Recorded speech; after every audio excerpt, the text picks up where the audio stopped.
Okay, my main issue today for this gathering is nullification. I have a proposal, and I can pass it out right now. I don't have enough copies for everyone, but if those of you are most interested in it, will take one. You want me to pass it around for you? Yes, please. There have been several proposals. The so-called Texas Health Freedom Act, which purports to be a method of nullification. I sent out a message to the group explaining why that's not a good idea. It's a gesture. It might create a buzz, but it doesn't actually do anything. My proposal would actually do something about not just that, but all federal usurpations, or at least all the ones that require any kind of cooperation at the state level. Now, to imagine how this would work, you ask the grand juries throughout the state, that's 254 counties plus a few counties that have more than one grand jury, to nominate one member to a pool of candidates for a statewide grand jury that I call the Federal Action Nullification Commission.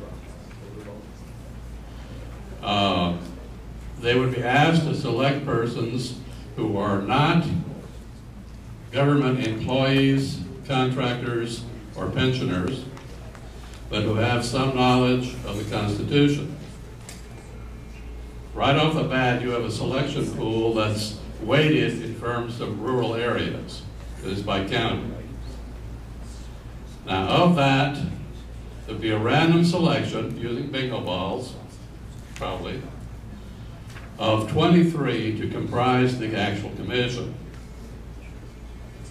The commission would then put out a call for people to submit complaints about federal usurpations. So let's consider one example of how that might work. Someone complains that he demanded payment for a debt in gold or silver, and the federal court said, no, you have to accept Federal Reserve notes. Says that's a federal usurpation. The federal government has no authority to make anything federal legal tender in state territory. And this was in state territory. The state has only the authority to make gold and silver legal tender. So, the commission, which is really a grand jury, would hold hearings on it, take witnesses, compile a record. It might take more than one such complaint. And after deliberating on it a while, it would produce a report called a presentment that this is indeed unconstitutional and that the guy has to receive payment in gold and silver. All right? At that point, it's an edict. It triggers a law that requires all state agencies, contractors, and so forth to refuse to cooperate with the federal government on that point. At that point, every state agency, every state contractor has to make and receive payment only in gold and silver. They're supposed to refuse Federal Reserve notes, refuse to issue them. The state itself would have to divest itself of Federal Reserve notes and go entirely to gold and silver. Now you may say that's a little bit extreme. But what the commission would more likely do is to just confine it to a particular type of transaction so that it would be done incrementally. Taking on the whole monetary system at once would be too much.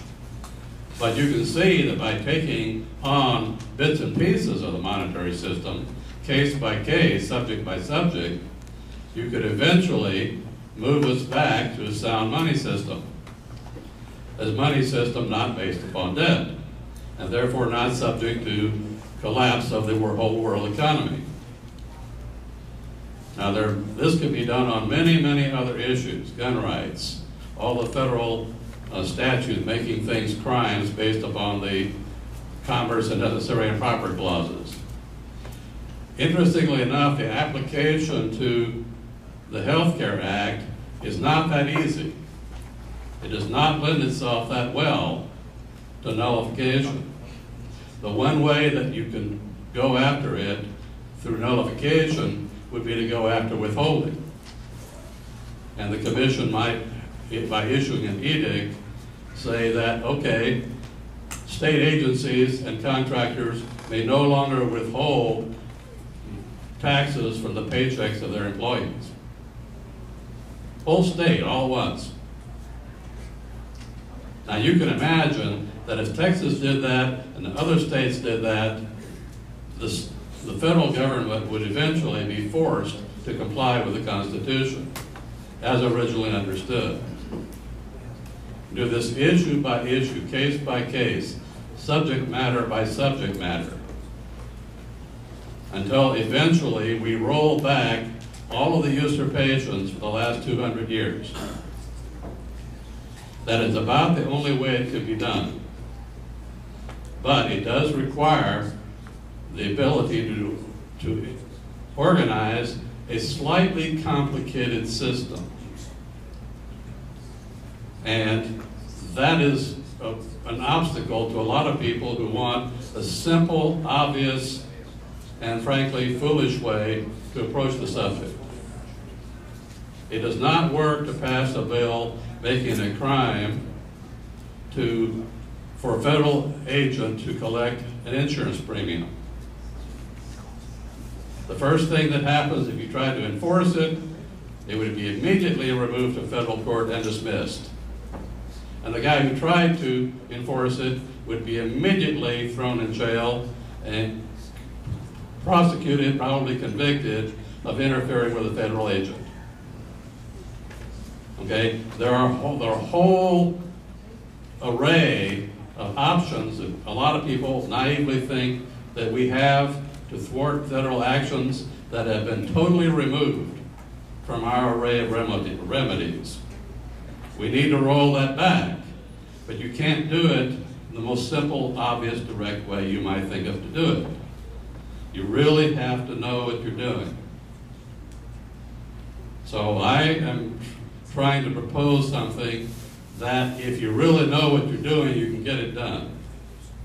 But you really have to think about it, you really have to study it, you really have to understand it. So read the stuff on my handout. I'm going to be back here in the long run room for those who want to pursue it further. Thank you.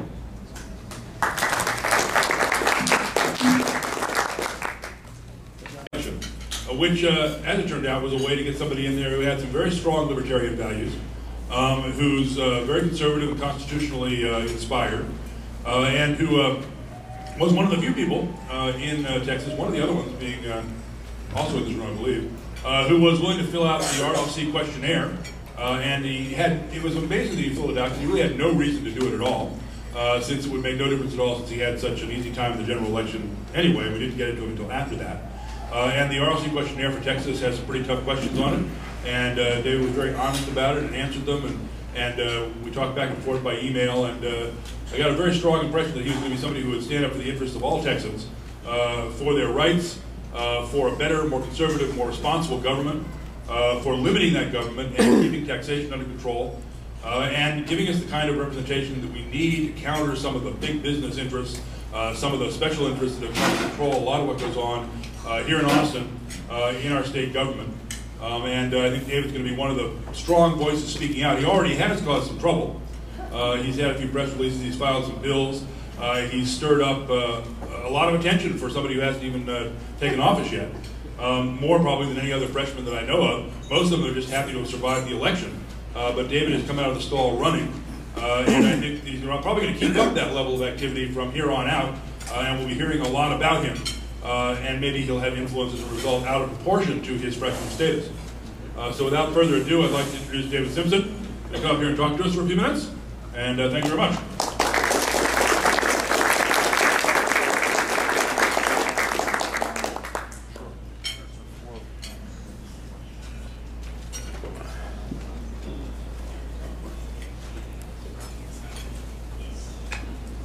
Thank you very much for the honor and the privilege of speaking to you today. I wish I could stay for all the speakers who will be coming after me, but I do I don't want to be rude, but I actually wasn't sure of the complete agenda, and I do need to get back to East Texas this evening. But I want to thank you for this opportunity to speak to you about Texas, about liberty, about particularly its coming legislative session. That's going to be the focus of what I'm going to be speaking about. But this has been a big year. It's been a big year for a number of reasons, not for just winning of the primary against a 7-term incumbent who had lots of money and lots of name ID, but it's really been a big year for my family. I have 7 children, and they all turned some big ages. I have a 6-year-old daughter, a 10-year-old daughter, a 16-year-old daughter. Those are big years, particularly for girls. And then I have an 18-year-old son, a 20-year-old son, and a 21-year-old son. So those are big years for sons. And then my oldest daughter gave birth to our first grandson on July 21st. So we're very, very grateful. It's been a huge year. And I'm very excited about what's going on. The race that the Lord enabled me to win was really through the people.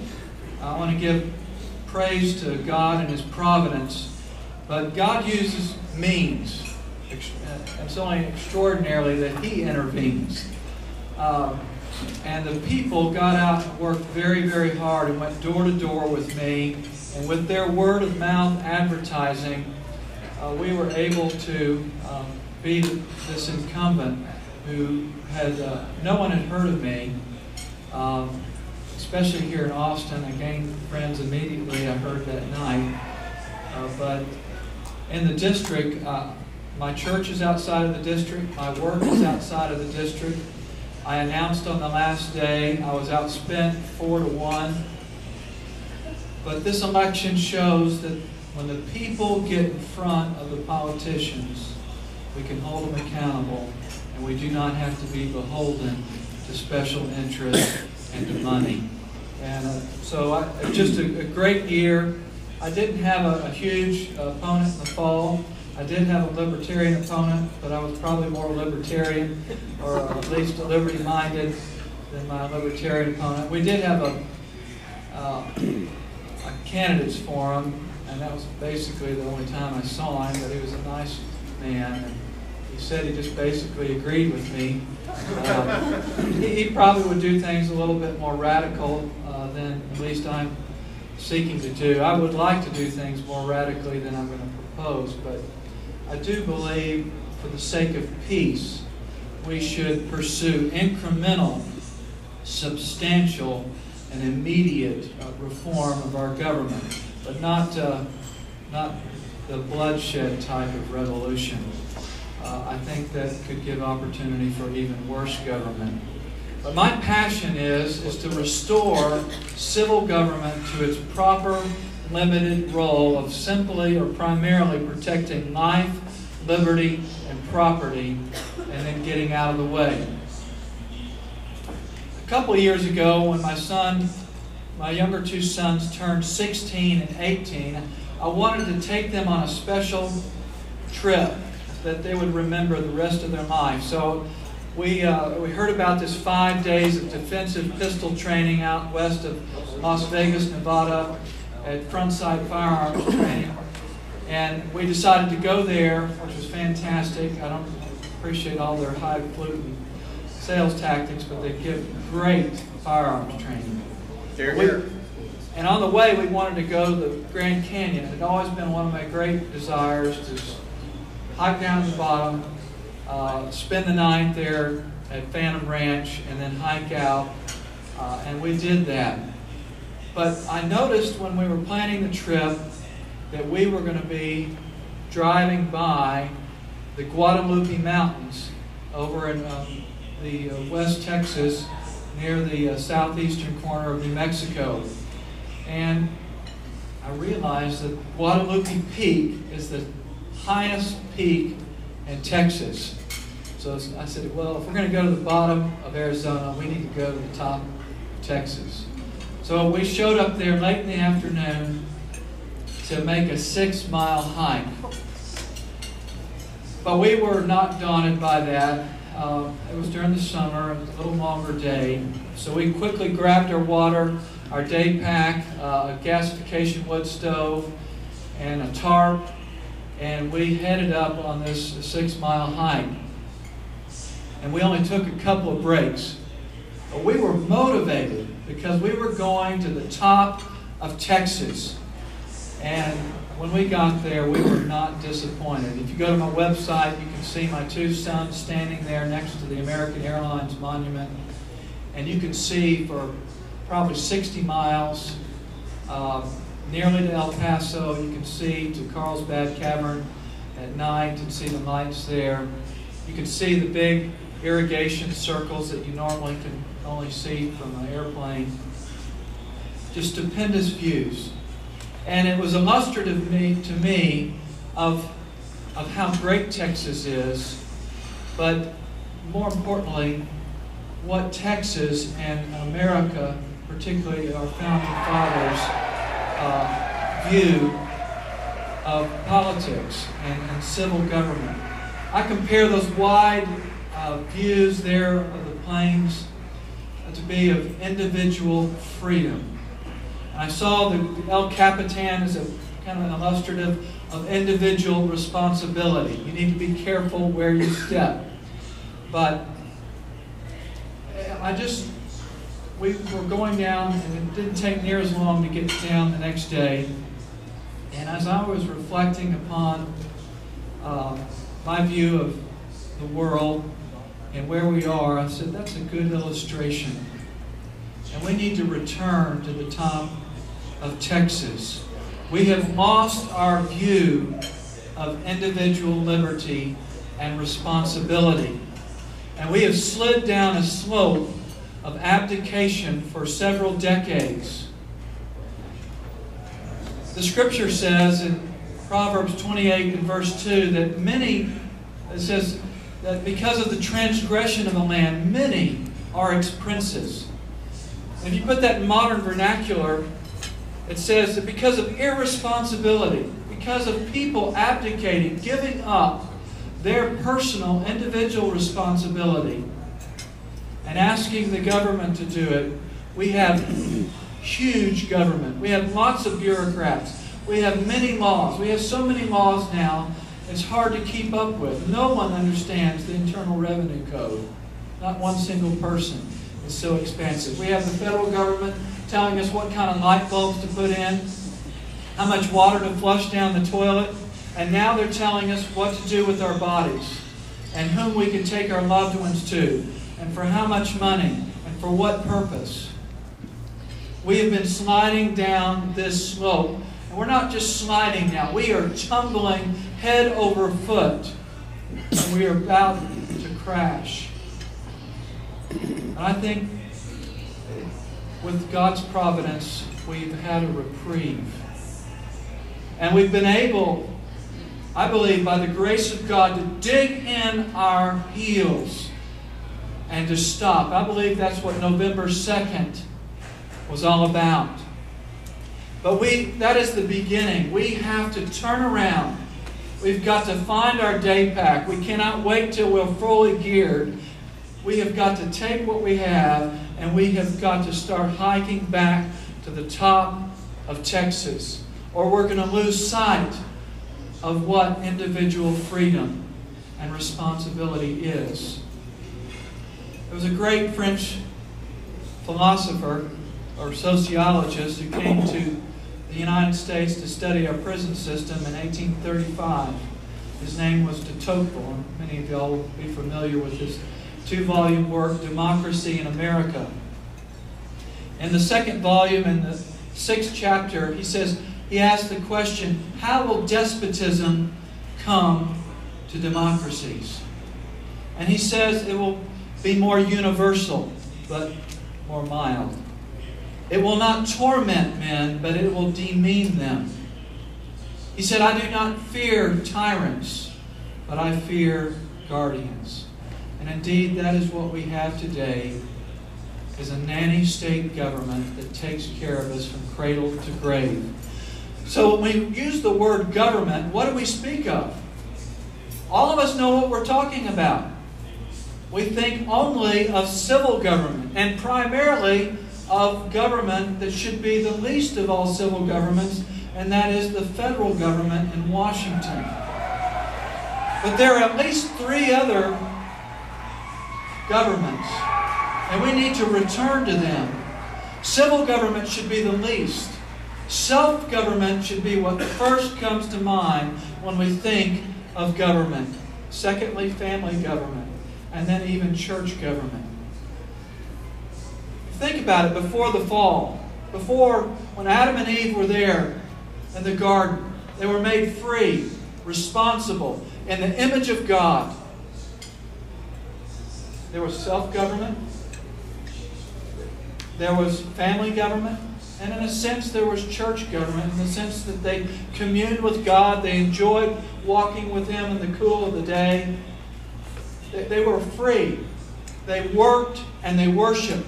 There was no civil government until sin, until evil, until aggression entered the world, until people started harming one another. And civil government was instituted really for that purpose, to keep men from harming one another. And we must restore that view of limited government. Thomas Jefferson said in his first inaugural address that good government is wise and frugal. It keeps men from injuring one another, and otherwise leaves them free to their own employments and improvements, and does not take from the mouth of labor the bread that it's earned. So we see there really what we must set our sights on in Washington and Austin and even in our local municipalities. We must return to civil government's essential character, being wise and frugal. And we need to return to its essential purpose of simply and primarily limiting and punishing those who take aggression on one another. And otherwise it needs to get out of the way and let us keep the fruits of our labors, to live free, to be responsible for our own bodies, for our own minds, the education of our own children. And I believe we will see prosperity return. Texas is great. It is one of the strongest and freest of the states in the Union, because we have not followed the example of California. But there are elements in our state government that have. We have tripled our debt. And we do look to the state government to do many things that we should do as individuals and freedom and in families. We need to return to a right view of civil government at every level. On the back of my business card, which many of y'all have, I quoted the first article and first section of our Texas Constitution, which is the Texas Bill of Rights. And in it, it shows the gravity of the situation that we're in. It says, Texas is a free and independent state, subject only to the United States Constitution. And the maintenance of our free institutions and the perpetuity of the Union depend upon the preservation of the right of local self-government, unimpaired, to all the states. And I don't know of a time in the history of our state and of our nation than when local self-government has been so impaired. We have got to return to wise and frugal government. What is wisdom? Well, wisdom, I believe, is essentially and fundamentally living with the fear of God. In Exodus in Leviticus 19:14. It's an obscure chapter in the Bible. Jesus quotes it 3 times. There's lots of priestly laws there and whatnot. But if you look there, this verse says that you shall not curse the deaf. You shall not put a stumbling block before the blind. But you shall fear the Lord your God. I am Jehovah. Now what do politicians do? They get away. They do what they can get away with. If they think they can curse the deaf, they will do it. They will rob this class of citizens to help this class of citizens so that they'll get reelected. We need to live before the face of God, coram Deo. We need to live in light of our children and not at their expense. We need to live within our means right now. And right now they're kind of like the deaf. They're kind of like the blind. And we are taking advantage of them. They cannot vote, but we are spending their money. We are spending their assets. And that is immoral. We've got to get back to wise and frugal government. Our government is very extravagant. That's the opposite of frugal. And we've got to get back to the essential purpose of government being protecting life, liberty, and property, and then just getting out of the way. Well, I want to move on, because we're going to quickly run out of time. But that's where we are. We've slid down this slope of abdication, and everything's upside down. Even civil governments is upside down, in the sense that Washington should be least, and then Austin, and then our local governments. But it's just the opposite. It's time that we turn around, grab our day pack, our water, our tarp, and our stove, and hike back to the top of Texas. I see the shortfall as a great opportunity to do what's right. To cut government spending.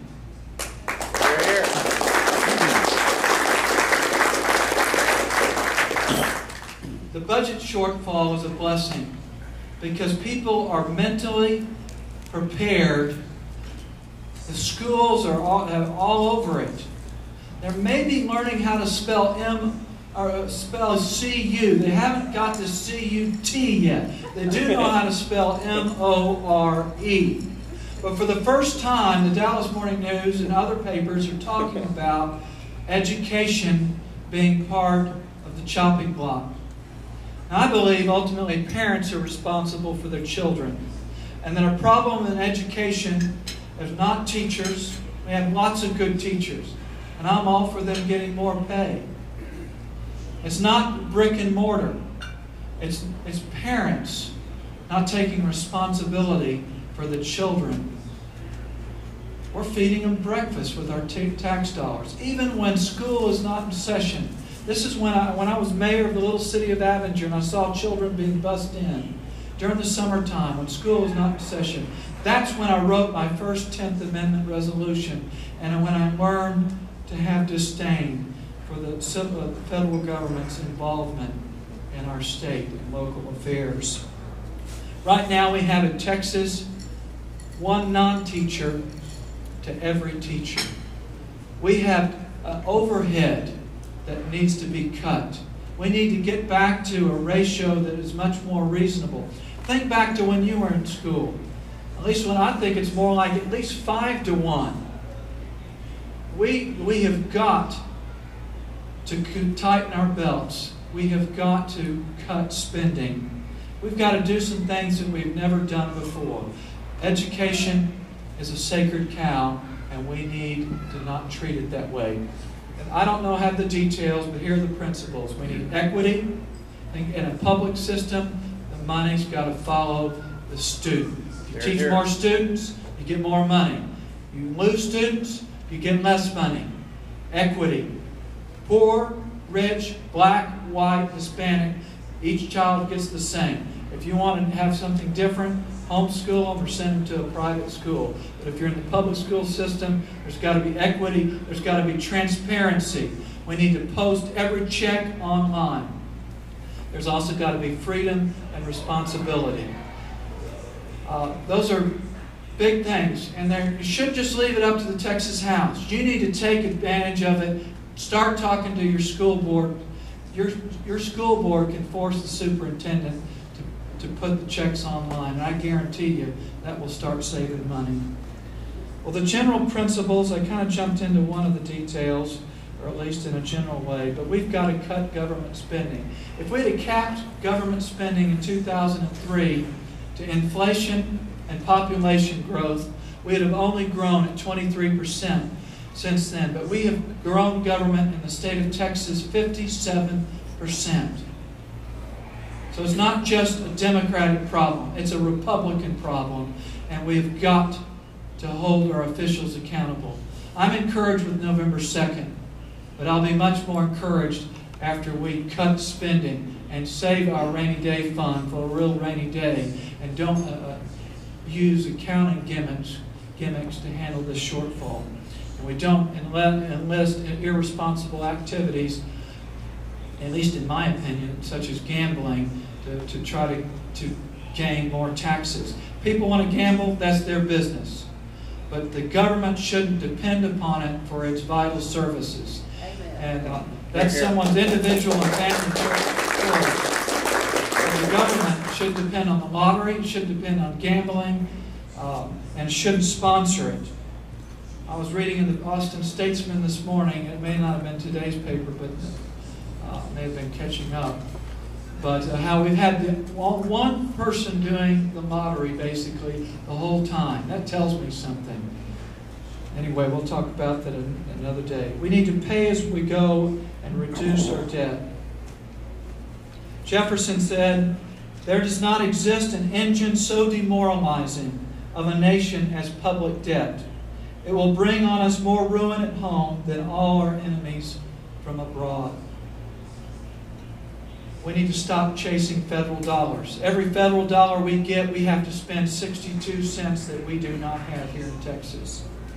Now that leads me to, we need a Texas-sized government diet.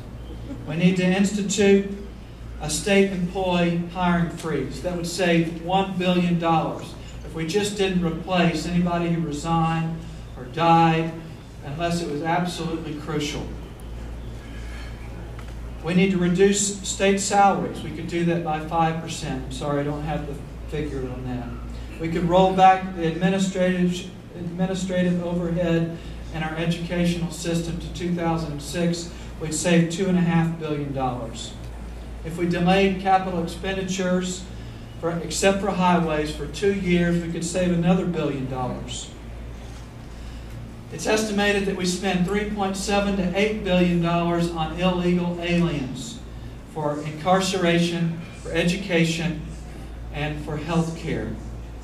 So we need to start somewhere. We need to end state tuition benefits for higher ed. We need to end all health care for non-citizens except for emergency care. We need to deport non-violent offenders instead of putting them in our prison system. And then we need to eliminate corporate subsidies. I believe Texas is such a great state, we do not have to bribe people to come here. So we should eliminate the Enterprise Fund, the Emerging Technologies Fund, and the Moving Image Incentive Fund. I happen to be a book publisher. I deal with a lot of print advertising. But because my images and my print doesn't move, they rob my industry for the sake of the film industry. I like the film industry. But I think if we had low taxes, especially if we went to got rid of property taxes and went to a low broad sales tax, which Talmadge Heflin, who used to serve in 2003 as the appropriations chairman, which would be about 7.5%. We did everything. If we excluded food at the grocery store, not this kind of food, and if we excluded medical services, we would probably be a 0.25% higher. I hope we can get there. I've been working on that with some others. I don't know if I'm the one to carry that as a freshman, but I hope it'll get done. But I believe if civil government returns to just being a referee and not a coach, not a trainer, not an advertiser, but just sets the rules of the game, enforces the rules, and gets out of the way, we'll have plenty of teams who want to come to Texas and play by predictable rules where we enforce them quickly and get out of the way. So we need to put Texas on a government-sized diet. And we need to let Texans take care of Texas. We need to opt out of Medicaid. That's where we ultimately need to go. If we get an Obamacare, that's going to add $2.7 billion that we don't have, and will probably entangle us in Medicaid that we'll never be able to get out. But right now, I think we can. Senator Janet proposed a few years ago that we use our state hospitals to take care of the poor. With our residencies, we're already paying for them. Texans can take care of their own poor and their own weak. And I think we can also make it where there would be some incentives to get off of the state system and to let individuals and families take care of the poor. We need to restore government to its proper limited role. During my campaign, I pledged that my first bill would be to protect human life. And one of the, even if you differ with me on the abortion issue, I think you'll agree with me on this issue. And that is that we should not force taxpayers to subsidize and to pay for the abortions of the minorities and the poor. To me, that is subsidizing eugenics, and it is immoral and wrong. Jefferson said it before me, to force people to pay for something that they believe is fundamentally evil and immoral.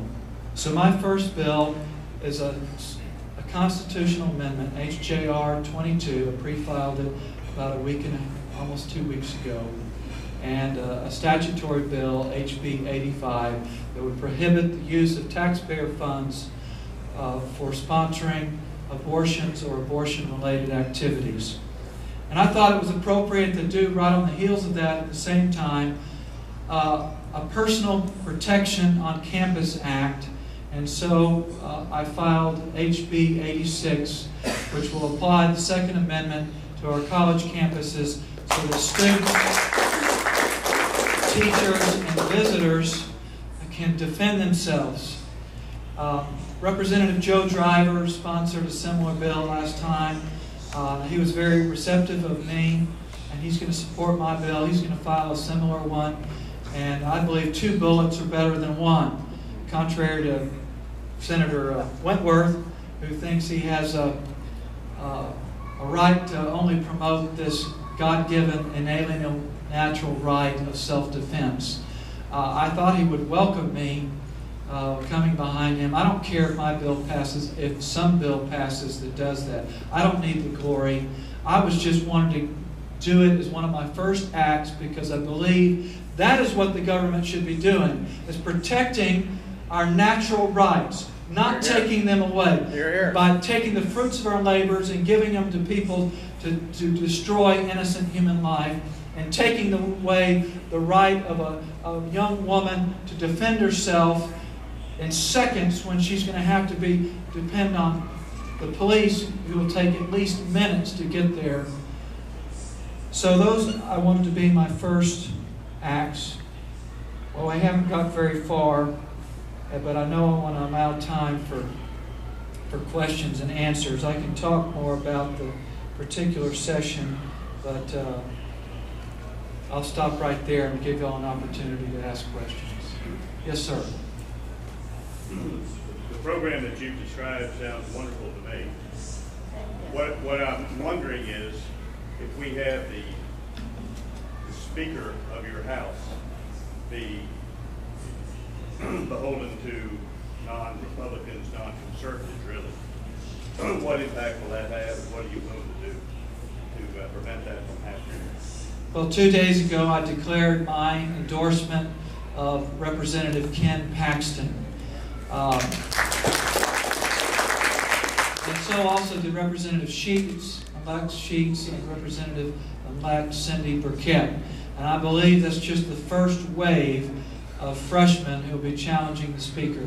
I do believe that we need to caucus as a Republican Party, and so otherwise the math is pretty simple and pretty onerous.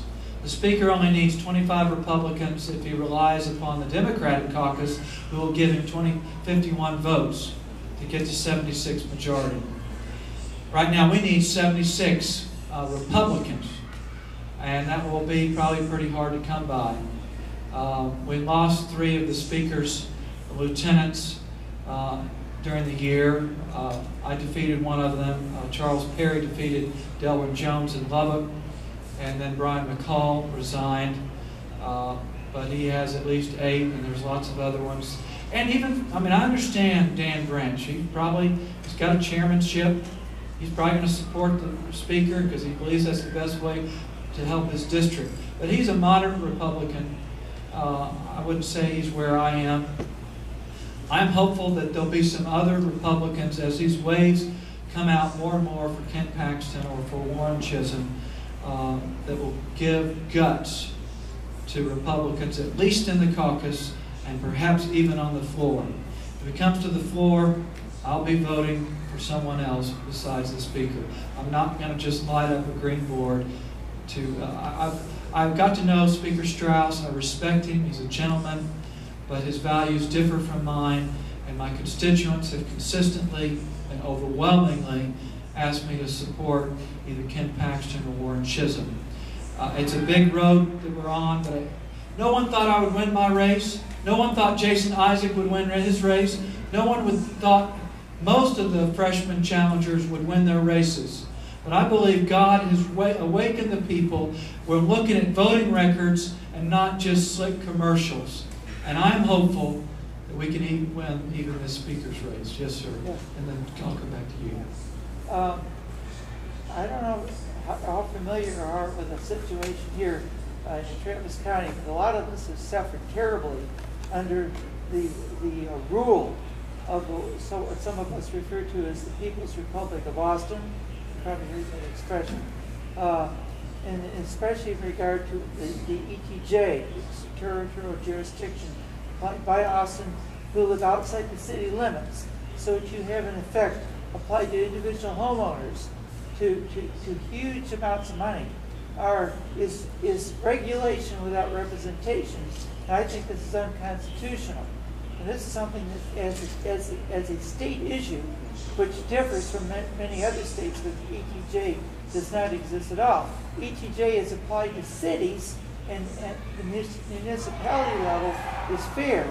But when it's applied to individual property owners who live outside the city limits, it's totally unfair. This is something that we probably need a constitutional change to limit ETJ being applied to individual existing private property owners. I would generally agree with that, and I'd say that we just got to do it the way I got elected. We've got to elect and inform the people, like people who believe in limited government and a representation of those who are, you're represented by those who vote. If you can't vote, you shouldn't have laws passed around. We do need to do some things just quickly beyond the state level that affect the state. We need to enforce the 10th Amendment, and we need to repeal the 17th Amendment so that the state legislature would be represented in the federal Congress. And that needs to become a huge issue in our next Senate race. We can talk about other things, but I'll take another question right here. The question is, or more a statement than a question. Yes, I agree with you. Strauss needs to go. You have no problem and no quarrel with that. But you can pass everything you want to pass, and we have a problem in the Senate when we have a liberal, gutless lieutenant governor who will not, and who wants to enforce the 2/3 rule, so it looks good for him, and he doesn't have to pass legislation that when he runs for governor or he runs for the Senate, he has to answer for it. So you all can pass everything you want to, it goes to the Senate, and it dies deader than dead. What will you do then? Well, I didn't hear the answer. Kirk Watson is a senator from this area. But the problem in the Texas legislature now is not Strauss. He's not good. But your problem is going to be dealing with Dewhurst and trying to get anything past him because you won't. Well, I'm going to work with the Senate as best I can. I'm learning some of these problems. I don't pretend to have all the answers. And I understand I'm just one person. I'm going to do what I can. I may be put on the janitorial committee, but there's a lot of trash to be taken out, and I can vote no. How much time do we have, Dave? Yes. Yes, sir. How about open carry? I'm in principle in favor of that. I don't know that this is the time for it. And I'll just have to leave it at that. What was the question? Well, excuse me. What was my opinion of open carry? I believe it is an inalienable right to defend yourself. When you can carry a long gun around with you, you should be able to carry a handgun. But I do think we need to be wise and prudent in the battles that we fight. We have made some substantial incremental change with respect to self-defense through concealed carry.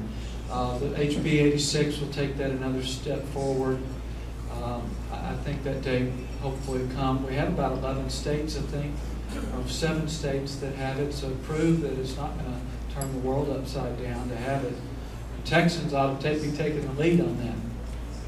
I just want to stay focused on what I believe are really the most important aspects right now and that are politically doable at this moment. But I don't want to, I'm not trying to give you merely a political answer there. I'm telling you what I believe, but I'm also saying it's not on the top 10 things I want to do. I think we need to push back with the Freedom Firearms Act until we can deal with the Interstate Commerce Clause and just say the guns made in the state, sold in the state, should not be touched by the federal government, period. Shouldn't have any federal licenses or anything. And so that would be another step we could take in that direction. Yes?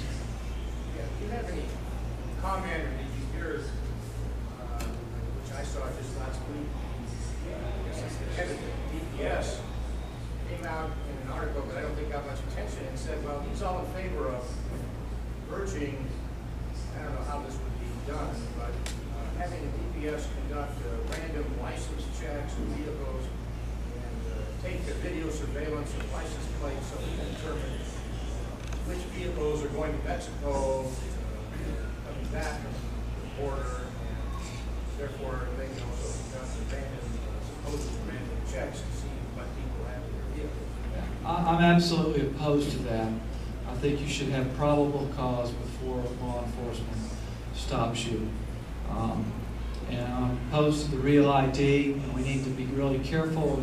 I do support voter ID, but the answer there is with respect to the local election registrar putting the photograph on the card and purging the rolls of dead people that tend to vote often. So I think it's a violation of the Fourth Amendment to just pull people over randomly for no cause, period. Yes. How do you feel about the Arizona immigration laws? I'm generally in support of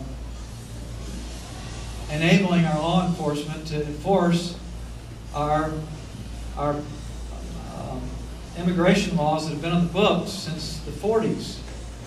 And I think if you look at other areas of the law, if you apprehend someone and you have reason to believe that they're violating a law in another jurisdiction, that you turn them over to that jurisdiction.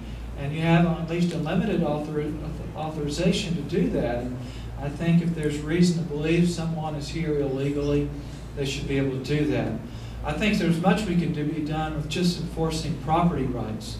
and ending the benefits that attract illegal aliens. I'm in favor of reforming our federal immigration laws. It is very onerous to apply and to come here legally.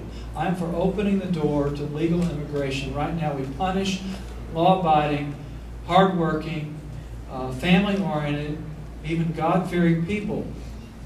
But we reward those who break the law. It's upside down. And I think we need to be careful, particularly as Republicans, that we say both of those things at the same time. And I'm all for enforcing property rights. That's the huge. Right now in Arizona, there's tens of thousands of acres that the federal government has given up on and prohibits with our tax dollars and our signs, do not go here, lest you be murdered or robbed by illegal aliens. Other questions? We need to enforce the 10th Amendment incrementally. I believe we can do that by resisting Obamacare, passing a Freedoms Health Act here in the state. Representative Ken Paxton and Brian Hughes have introduced that legislation. I've not read it yet, but I support that idea. I believe we've got to push back quickly. I compare the 10th Amendment to your neighbor coming in and putting a greenhouse on the property line. And most of us, if they did that, it wasn't very far over, we're getting along well with the neighbor, we just don't bother with it. Then we sell the house, and the next neighbor resident comes in, and they think that's the property line. The right thing to do when someone puts something on our property is go knock on our neighbor's door and say, excuse me, but you may not know this, but your greenhouse is over the property line. They don't believe you. You uncover the monument, get out the laser, and show them that the laser is going through the middle of that greenhouse and ask them to move it. What we've done is we've ignored it, and right now the federal government is digging a swimming pool in our backyard and wanting to use our kitchen and our bathroom. And we've got to say, no, you don't have that right. We may not be able to get the greenhouse moved. Well, it's probably a lot worse than the greenhouse. But we've got to start somewhere and do it peacefully and push back. Yes, sir. What can we count on from you for help out here in the weeds and the grassroots to make sure that 2012 goes at least as well as this year did, and even the municipal elections next year in 2011? What can we do? Well, do what you're doing now. Have people like me come speak to you and then hold them accountable. On the back of my business card, I have a Facebook account. I'm going to post my votes on Facebook, and I'm going to tell you how I voted and why I voted the way I did.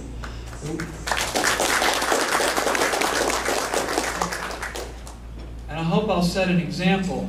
I hope you'll ask others to do that. And if they don't, I'm going to be not just telling you about my votes, but I'm going to be saying this piece of legislation is coming up. Here I'm bored to death, but tomorrow this bill's coming to the floor. And Justin Amash started this up in Michigan, a big Ron Paul fan, and he served one term in the state legislature there, and he ran for Congress and won. So this is not something new with me, but we need to get transparency back to our civil government, and this is the one way we can do it. The way you can do it is stay in front of the politicians. Hold them accountable for their votes. I think my former opponent would have maybe survived if he hadn't said that he was unfamiliar with the Constitution. But worse, he indicated that he didn't care what the Constitution said. He was a 7-term Republican, and he didn't know which was the 10th Amendment. And he was just, I can understand that maybe with the Texas Constitution, it's so lengthy, but not with the federal Constitution. And so the key to this is really getting back to government by the people. We've gone to sleep. We've looked at people just like me only. You've got to hold me accountable. And I ask for you, I ask for your prayers that I wouldn't lose my principles, because that tends to happen when you go to Washington and come here to Austin. And I ask for you to keep me informed and to I do welcome your input. But I recognize, and this is what we need. I mean, this is not rocket science, and I'm not especially humble for this. This is a fact, is that we are all human beings, and that we are prone to err, to put it in secular terms, or we're sinful if you put it in biblical terms. I have all the seeds to become the next corrupt politician. And it's only by the grace of God, the fear of God, and people holding me accountable that I'm not going to do that. So it's not going to be easy for my staff to publish these votes and to get the bills to my website and explain it. But I'm committed to do it because I think it'll help me represent my district, but also to give opportunity for the district to either complain or encourage me. And the fact is, when I got beat up by Senator Wentworth over my bill and not being duly sworn in and yet still pre-filing a bill, most of the people in the district, not one person has scolded me. They encouraged me. So anyway, that's how we can do it. Yes, sir. Representative Berman has filed a bill to require presidential and vice presidential candidates to show their birth certificate to the Secretary of State. Do you support that? Yes, I do. Thank you. We might need to do that for every elected official in Texas. Representative Leo Berman asked, I believe the first bill he will file will be to require that the president, any candidate for president or vice president of the United States must prove with a birth certificate that they are a legal citizen. Yes. It's my understanding that a bill, once it's read in the House the third time, it can be amended on the floor with the consent of the original author, which of course leads to a lot of 2 a.m. votes when we're on. Would you support a House rule that says that there can be no amendment on the floor by that process after a certain time each day so that the populace can actually see what's going on? I think that's a good idea. I would like to check that. I'm still learning the rules. But that is one of my concerns. Another concern is that I don't want to be one of those ghost voters. And it is difficult because much of the time, lots going on, and you need to be lobbying a fellow legislator to get this or that passed. You have to be up from your seat. But I'd like to either where we go to an electronic means of doing it, where you have to be in the chamber, but you maybe could vote on the other side of the floor. Representative Brian Hughes has talked about that. Or if you're in the bathroom, you have an emergency, you can deal with it. So I think that's a good idea. Thank you for mentioning, and I've written it down here. You're welcome to follow up with me on that. We do need to get rid of the thing. This is why we have representatives elected every 2 years, so that they can hear good solutions and mix with the people. And I want to encourage you, there's differences on term limits. But the fact is, we do have term limits if we want to use them every 2 years. Get your reps before you look at their votes. Hold them accountable. And if they don't do a good job, throw them out. Yes, ma'am. Increasingly, I see failure of public notice. Can you A lot of speak up? things are, Go ahead. I'll try to repeat it. I'm increasingly seeing problems with public notice where a lot of things are being slipped past, and the main people that are being affected by it aren't really being notified. And I'd like to definitely see some changes in that. That's a good thing. Thank you. I mean, it's a really easy solution, and it doesn't cost probably any money. Someone could probably come up with a website and we'll probably do it for free. If we just published it online where people could just put it in Google and see if you're being affected. But I like that. That's a good, I'd support that. Well, I was thinking along the lines of, for example, with county commissioners and things, where people pay the property taxes, if we can send them a bill for their property tax, then we can send them a notice about a change that's going to affect their property rights. That's right. Good. Her question was about requiring a greater hurdle when you pass something that's going to affect someone's property rights, to post that in a more public forum. I mean, how many of us read the legal section of the newspaper? I mean, there are some attorneys, I'm sure, that do, but most of us don't do that. But there would be a way to do that. It's a good idea. Thank you. Well, let's get back to hiking up this mountain to the top of Texas. There are great views there. Individual freedom, wide expanse, to do as you please, to work, to worship, to enjoy the world that we have and our families. And let's get government out of the way. Let's get it to simply keeping us from harming one another. And may God save our great republic. Thank you so much for your attention.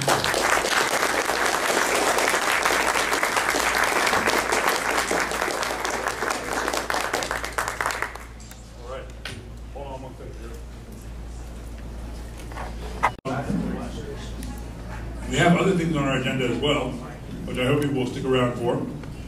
Various groups are here represented who are going to talk to us. And I can go live. Keep moving up and down. All right. And one of those groups being represented, of course, is the Republican Liberty Caucus, which is sponsoring this event, thanks to Pierre de Rochemont.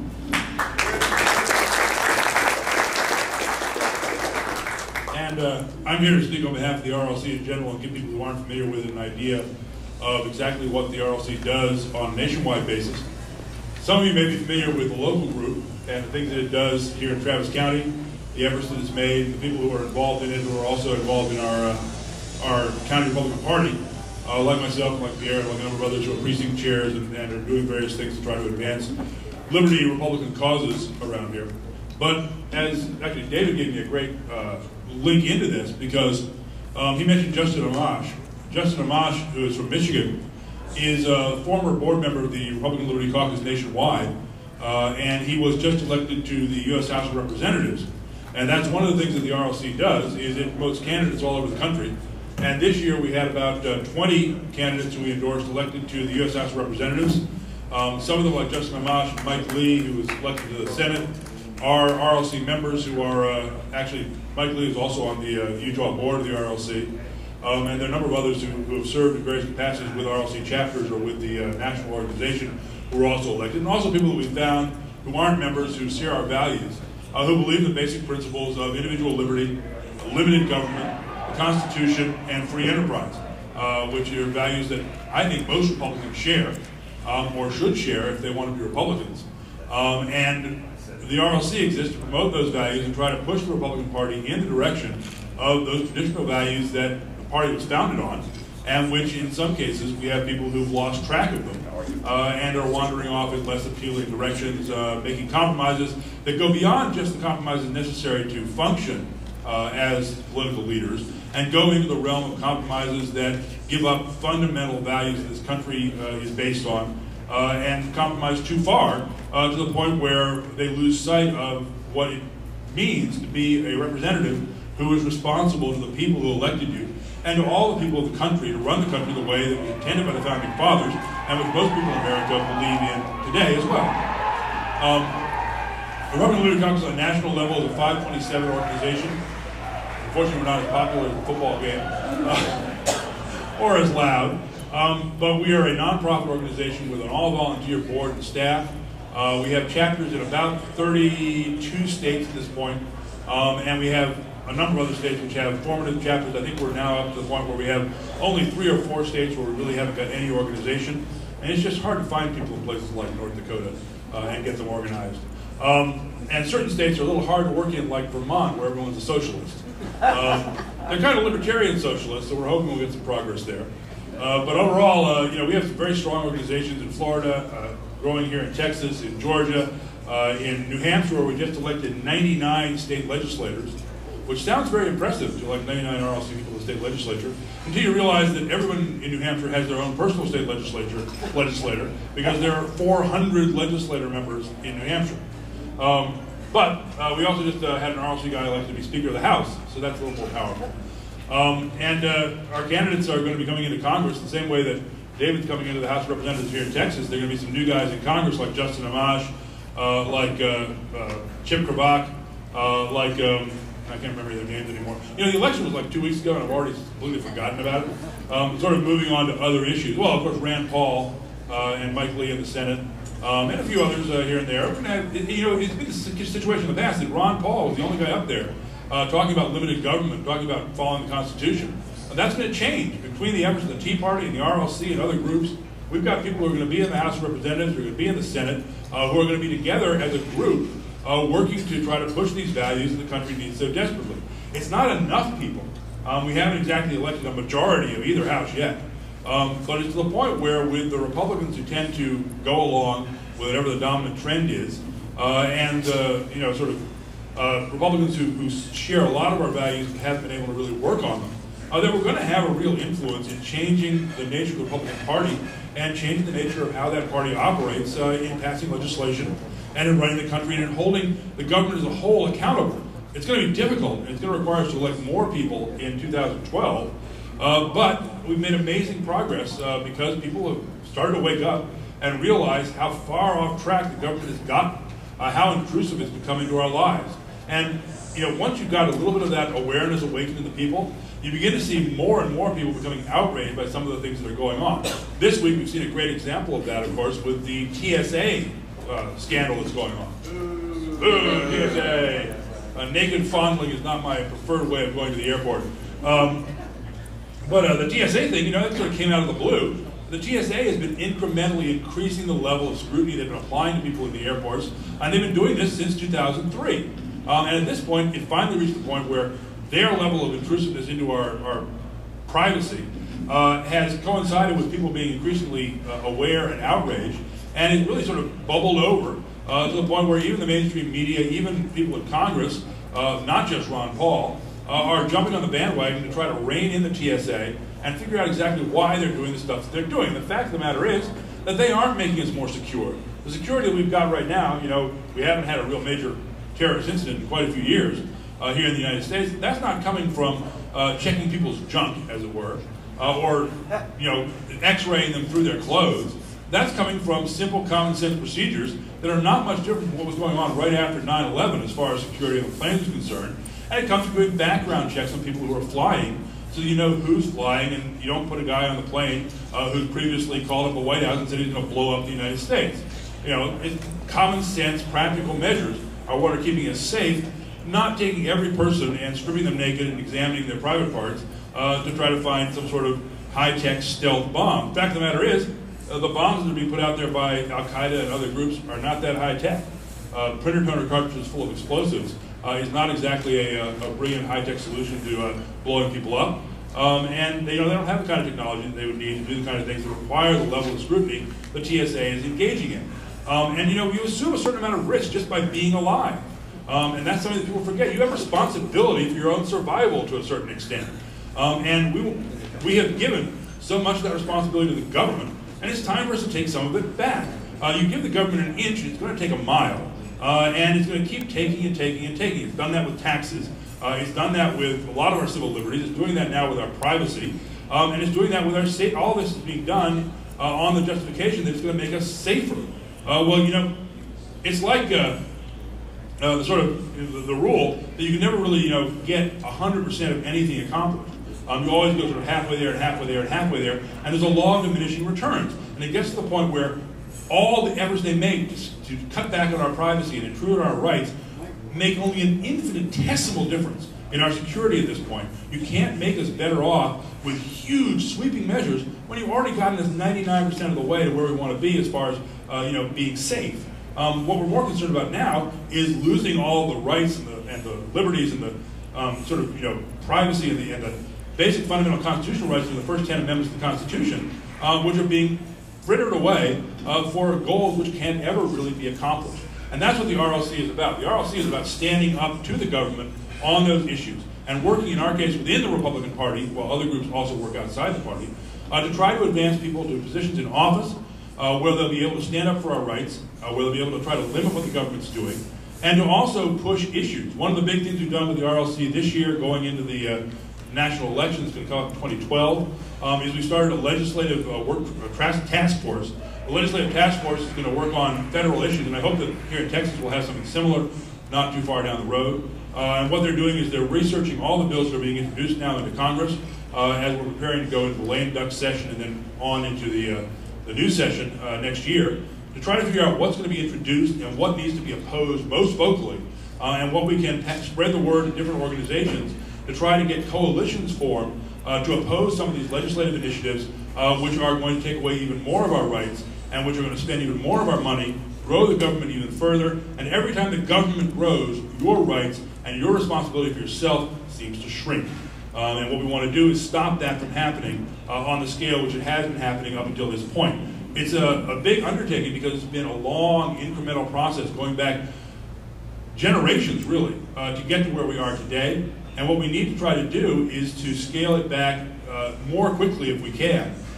Because so much government bureaucracy and government intrusion in our lives has been built up that tearing it down is going to be a monumental task.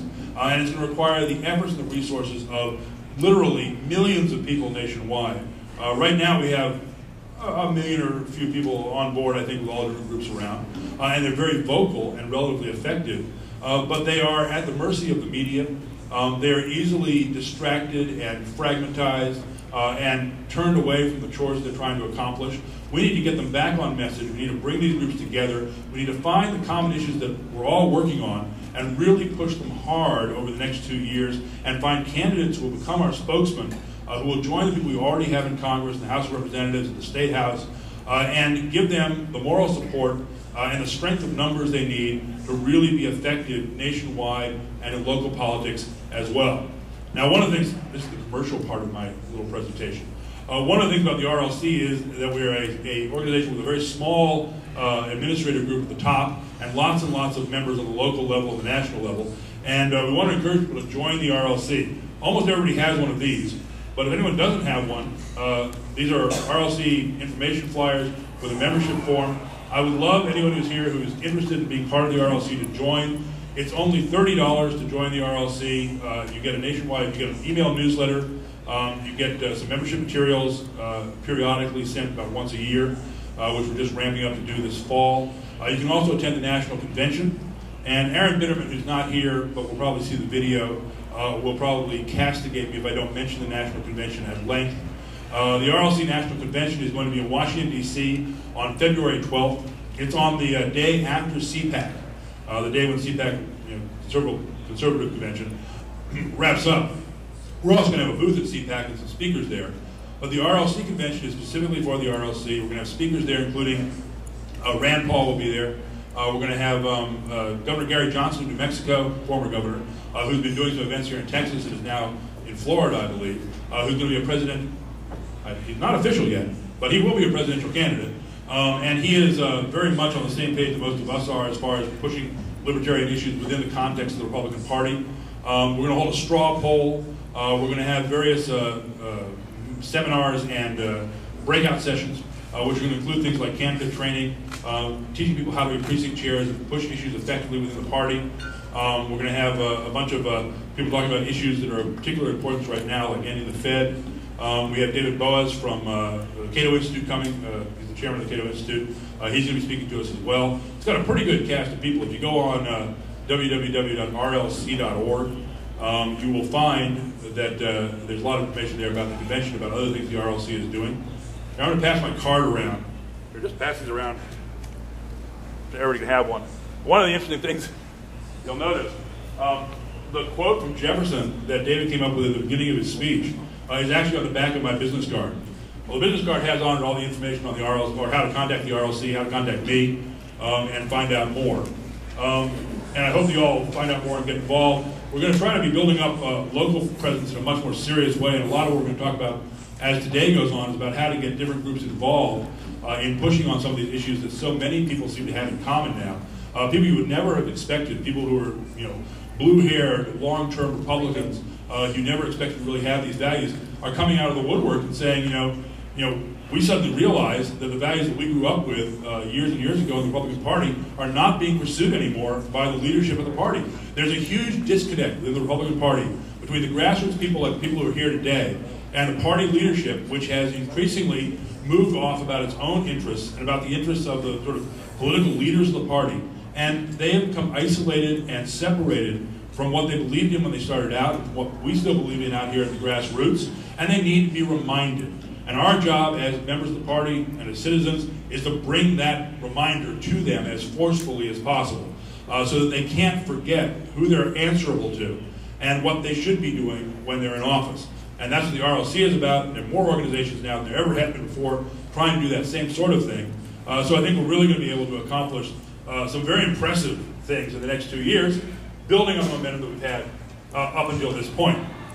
Now, before I go on to whatever's next on our schedule, I want to see if anybody had any questions about the RLC that I could explain to you, because I guess I'm in a position as national chairman and as a local person in the RLC as well, to know a lot about how it operates on sort of every level. So are there any questions? Yes? Just explain how it operates in comparison and cooperation with all the other groups like the Libertarian Party, the Tea Parties, which is not a real political party, to see how the puzzle pieces all fit together right now. Well, they don't fit together terribly well, and that's one of the things we're trying to work on. But it's become pretty clear that there are common values that almost everybody in these different movements shares.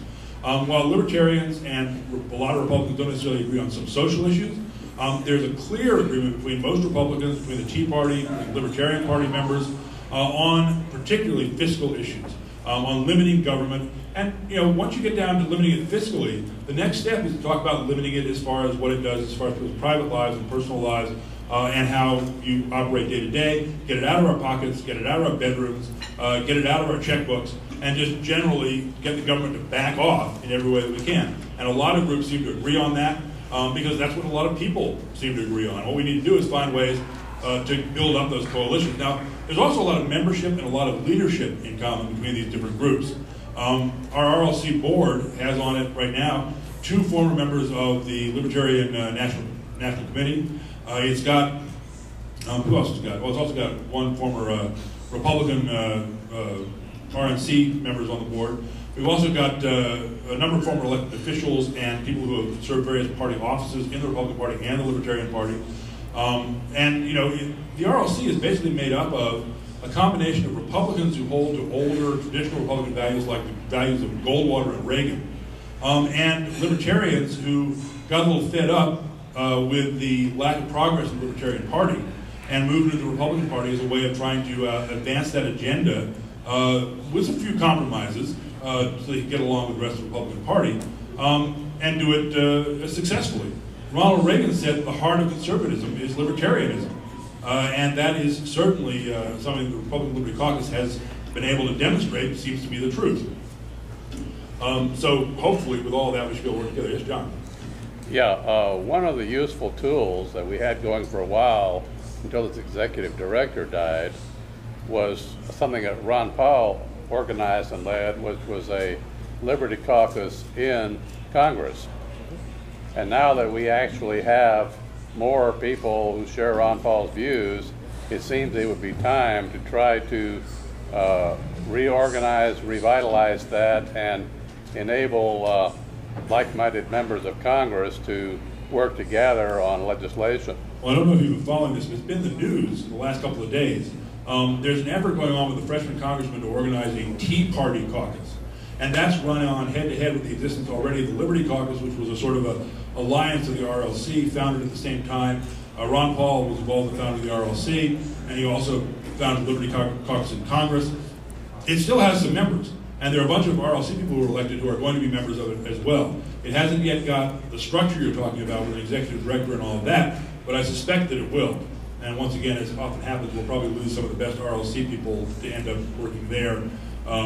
We have a problem with the RLC, as any successful political organization that's a volunteer organization, is that our best people tend to get sucked off to paid jobs with other organizations.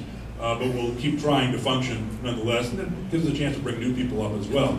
But yes, I think Liberty Caucus is going to be back, and be back strong. There's been some very negative reaction, actually, among some of the RLC endorsees against the Tea Party caucus idea, because they don't feel the Tea Party caucus has a clear goal. It just seems like sort of a club for people who were elected this past election with no real purpose to it. So I think we're going to see the Liberty Caucus come on strong again in Congress. Yes? In principle, what's the difference between the Libertarian Party and the RLC? Well, if you look at this thing, it has our statement of principles in it, which outlines some of those things. On a very broad level, there's very little difference except in strategy. The primary strategy of the RLC is to work to elect candidates and push issues within the Republican Party. The goal of the Libertarian Party is to do that from outside the Republican Party as a third party. But a lot of the issues we're pushing are the same, particularly the broadest issues of limiting government, providing protections for individual liberties, and trying to reduce taxation and to reduce the size and scope and intrusion of government so that private enterprise and individual responsibility will become the primary guiding forces in our country. Beyond that, on specific issues, the RLC is more moderate than the LP is on some of those issues. Generally, from kind of the same perspective, but a little bit more towards the middle and more willing to compromise. If you want to give you a couple of specific issues, Stephen looks like he wants to ask a specific question, so. Well, no, I can tell you that one of the major differences in why I know I'm not a libertarian is that the libertarian platform, one major issue for me is that they don't believe in borders.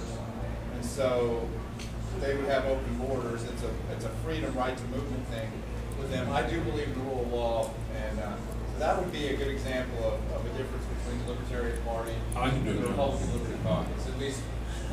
I hate to be difficult.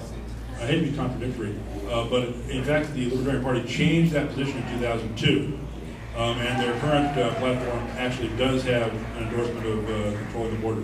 Yeah, you might just point out that I'm a member of both the National and the Texas Libertarian Party platform committees, and basically it doesn't contain anything that I've ever opposed. So, yeah. You know, if you have any questions about the positions of the LP on any issue, I'm here. And I used to work for the LP as an employee many years ago, so I have a pretty good idea what it is. I know what the positions were 30 years ago. Actually, yeah, back when I worked for the LP, they were in favor of open borders, letting anybody they wanted to come to America. And there's an argument for that up to a point, you know. But when it comes to immigration, you know, you have to control it at some point. And the question is where you apply that point of control.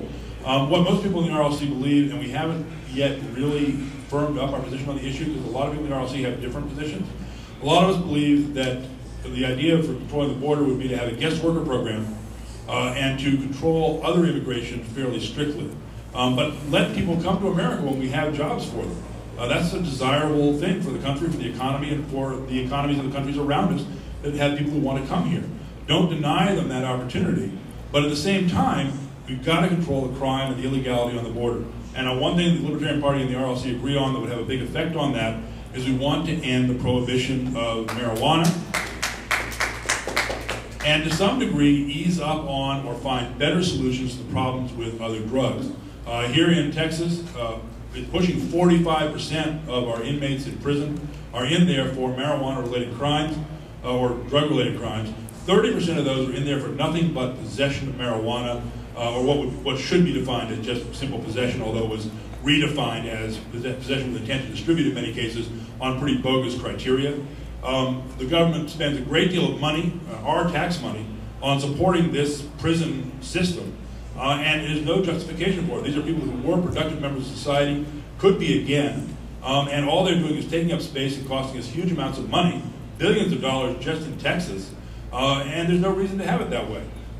These things can be dealt with much more effectively on an individual basis through treatment, and it's been shown in recent studies in several countries, including recently Portugal, that when you legalize some basic, not too hard drugs, the usage of those drugs goes down enormously. The figures that just came out this week from the Portuguese liberalization of their drug policies was an 80% reduction in drug-related crime, or what would have been drug-related crime, once you legalize some of the soft drugs.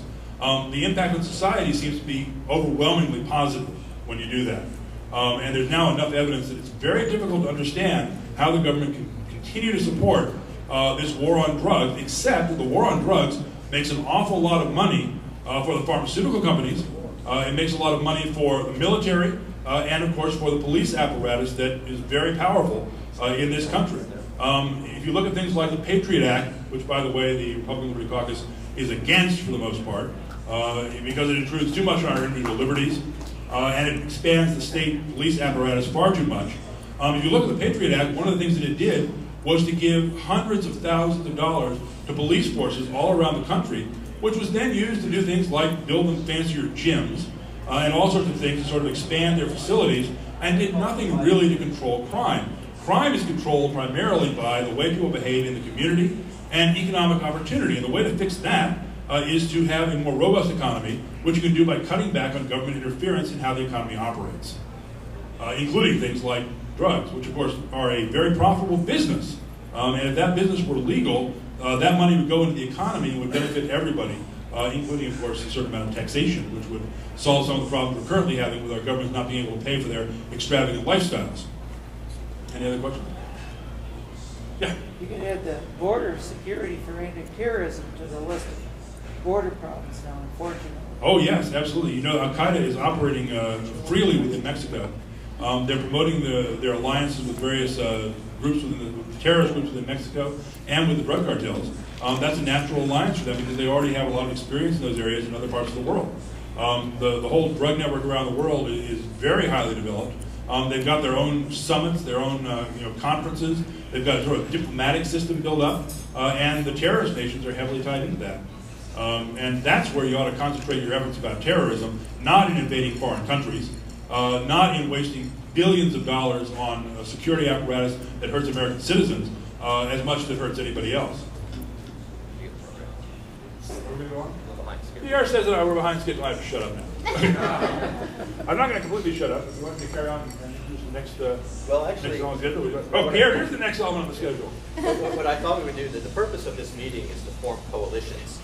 And we're going to have a short roster of speakers who will be teaching how successful coalitions got formed. And then we want to bring you all together to decide upon what issues you want to be forming coalitions. Since we're a little bit behind schedule, and we're 2 hours in our seats, 2.5 hours in our seats right now, I thought we'd take a 5-10 minute break and then reconvene, use this opportunity to network, talk with other people about the issues that are important to you, so when we reconvene afterwards, we can be working on the things that are important to you. So I'll get back here in about 5 or 10 minutes, and right now, feel free to rest, get to know one another, and we'll have a good time this afternoon. Here to share with us what they're doing in the community and their activism. The first person who's going to talk to us is Pierre de Rochemont, our organizer. And I'd like everybody to give Pierre a hand for organizing this event.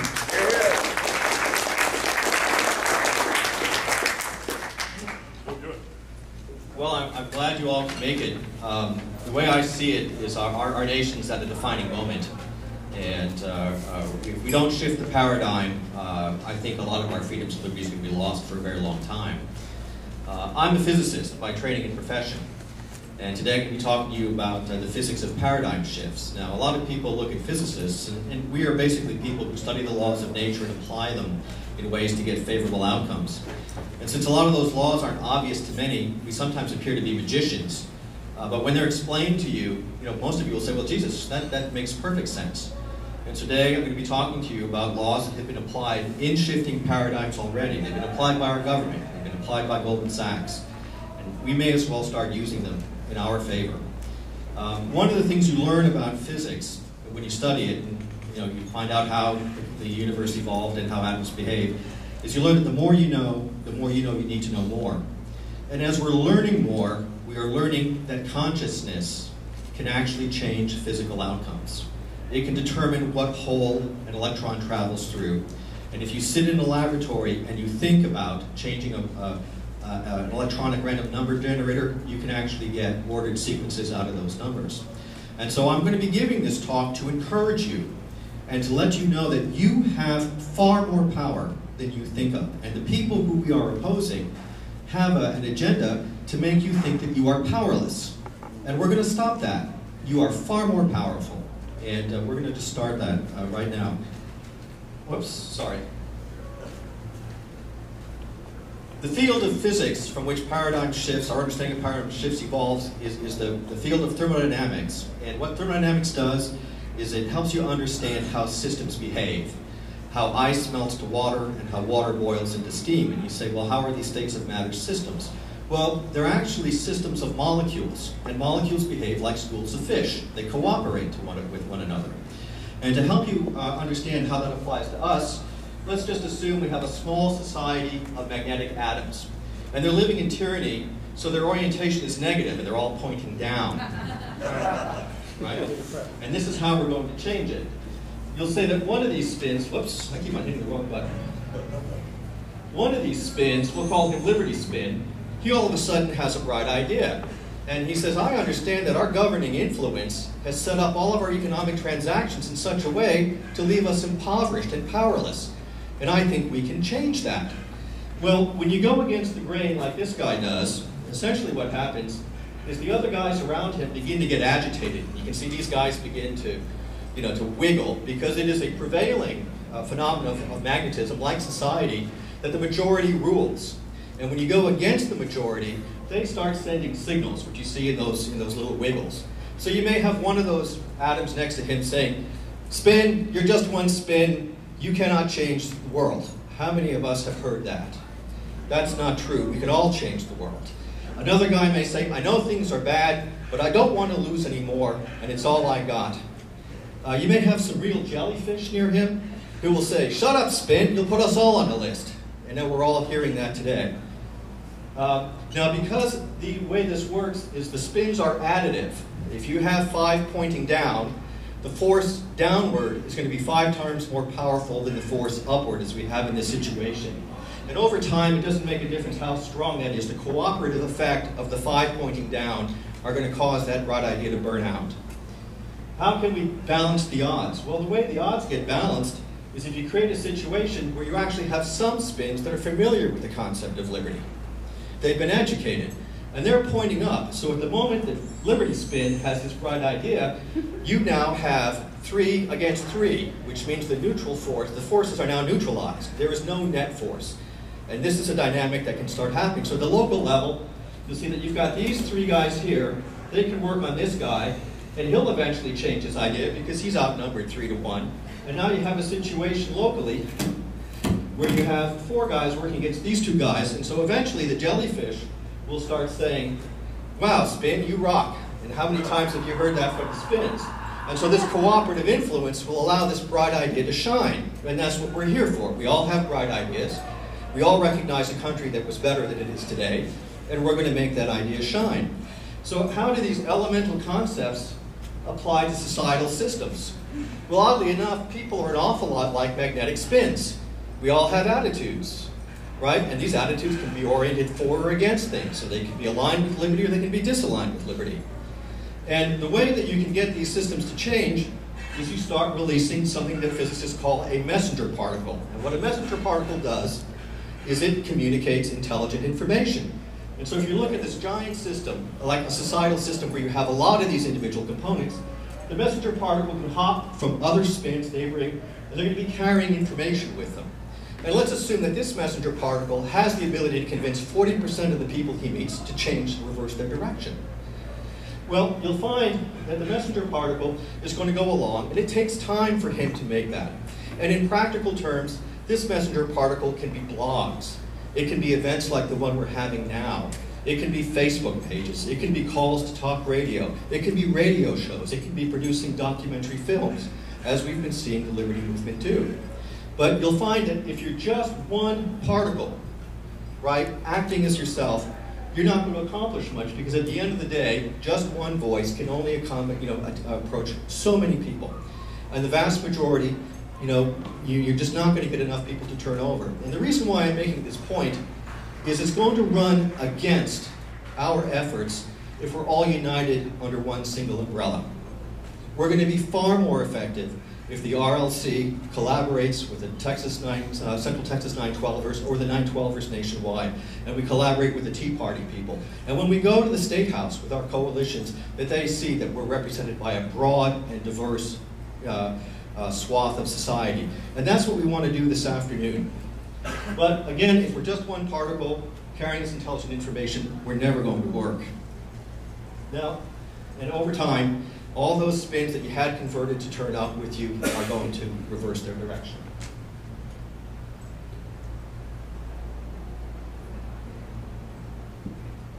So, before you think we're a bunch of Luciferians, I want you to understand that the physics that has evolved requires us to all become demons. And we're demons because of physicists. It's a very, very small community.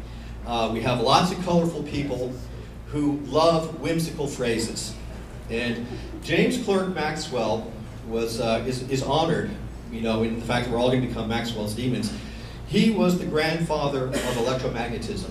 He is the man who wrote the equations that allows us to understand electricity and light.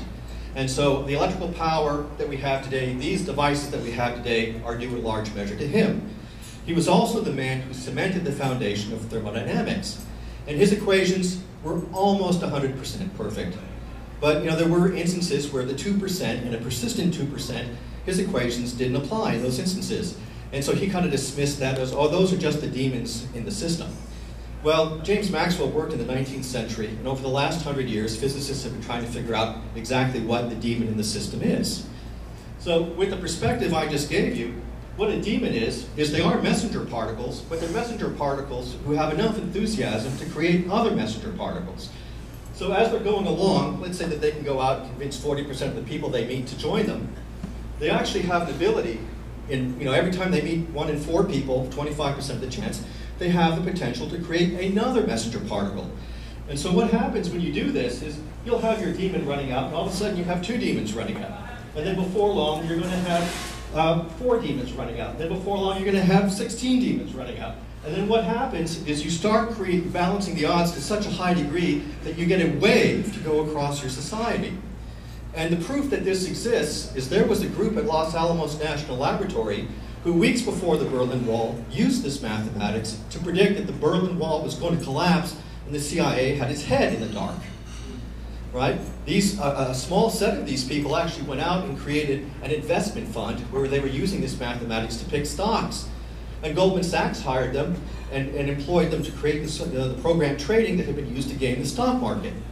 So this is very real mathematics. This is how nature works. And we're going to start applying these techniques in our efforts to win back liberty in our country. So in summary, to shift the paradigm, it's not just enough to be a spin, which means, oh, I agree with you. You have to be a demon. Right? And to be a demon means you've got to carry the message and you've got to encourage others to carry the message. And you've got to cooperate with other messengers. We know we're not going to agree on everything, but let's find the things that we all agree on and carry that message straight into the State House. And lastly, we're going to be encouraging as many other messengers to become demons.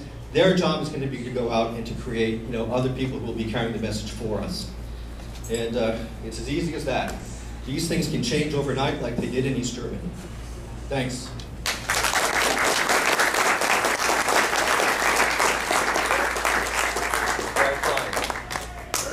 Barry.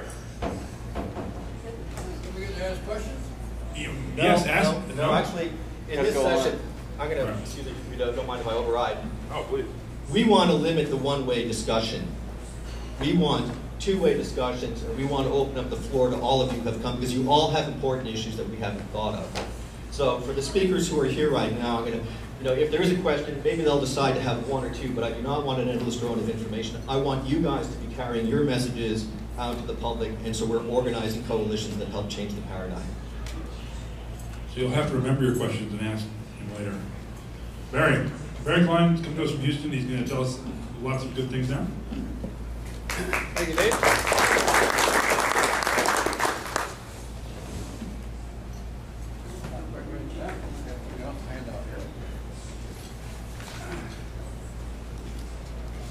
Okay, I need a little help. Somebody's in my village. Yeah. Barry has more paper than anybody. My family's invested in trees. So I'm going to the moment to pass it go around. I've already passed out a couple of my handouts today. One is 3 expansions on 3 of the slides you're going to see, and the other is a yellow flyer before you. That represents my grand plan for changing the country, city by city, issue by issue. And you'll see at the top what I think is a very important conclusion, which is that it can't be done for free. You have to expect the money's going to have to be put into it. And so to do it all right, I think it takes about $200,000 per major city to pull off this plan. And so you can look that over later on, and if you have any thoughts on that, please contact me.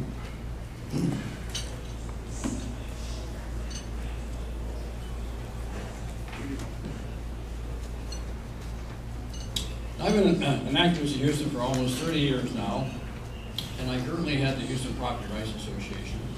I've had some successes in my life as an activist. I've had many failures.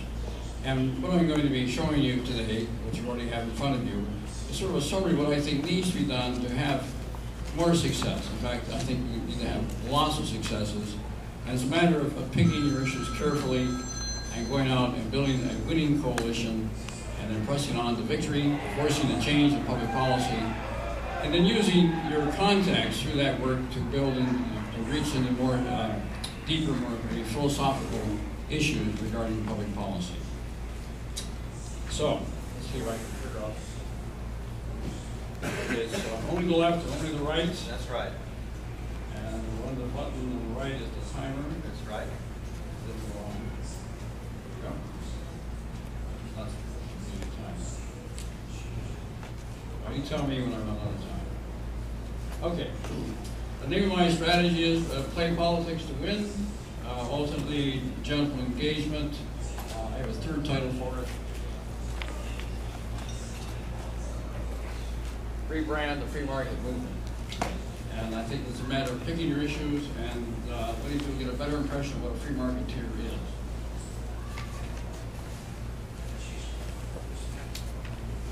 Okay, moving on.